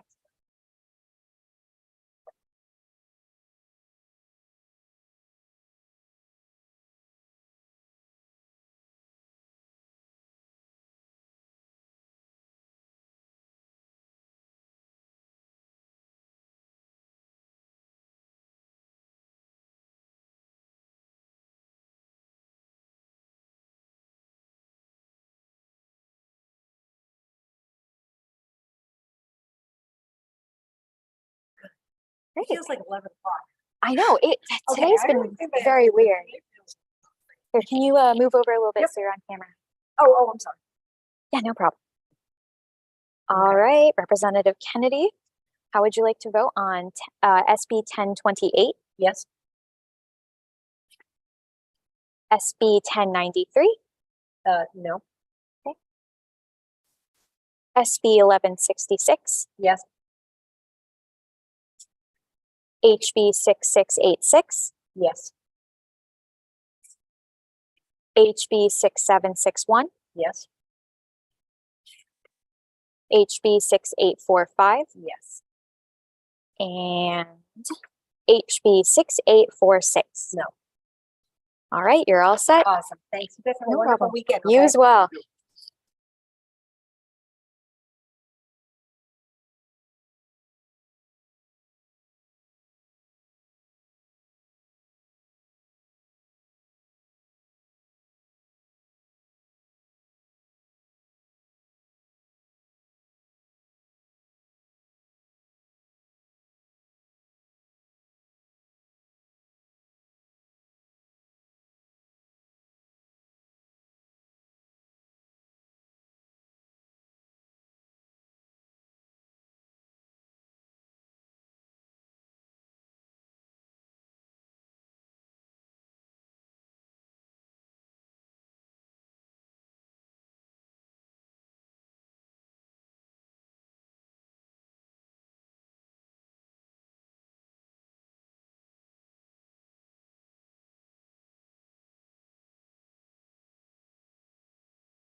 Hello, Senator. Hi, Madam Clerk. How are you? Good. How are you? I'm good. I think I only missed one vote. Yeah, let me double check. So you missed SB 1028. How would you like to vote on that? Senator Flexer votes yes. Great. And let me just double check through the others. Thank you very much. It looks like you missed SB 1093. Senator Flexer votes yes. And then I believe we have you for everything else. Yep, that's it. You're all set. Thank you very much. Have a nice weekend. You too. Bye-bye.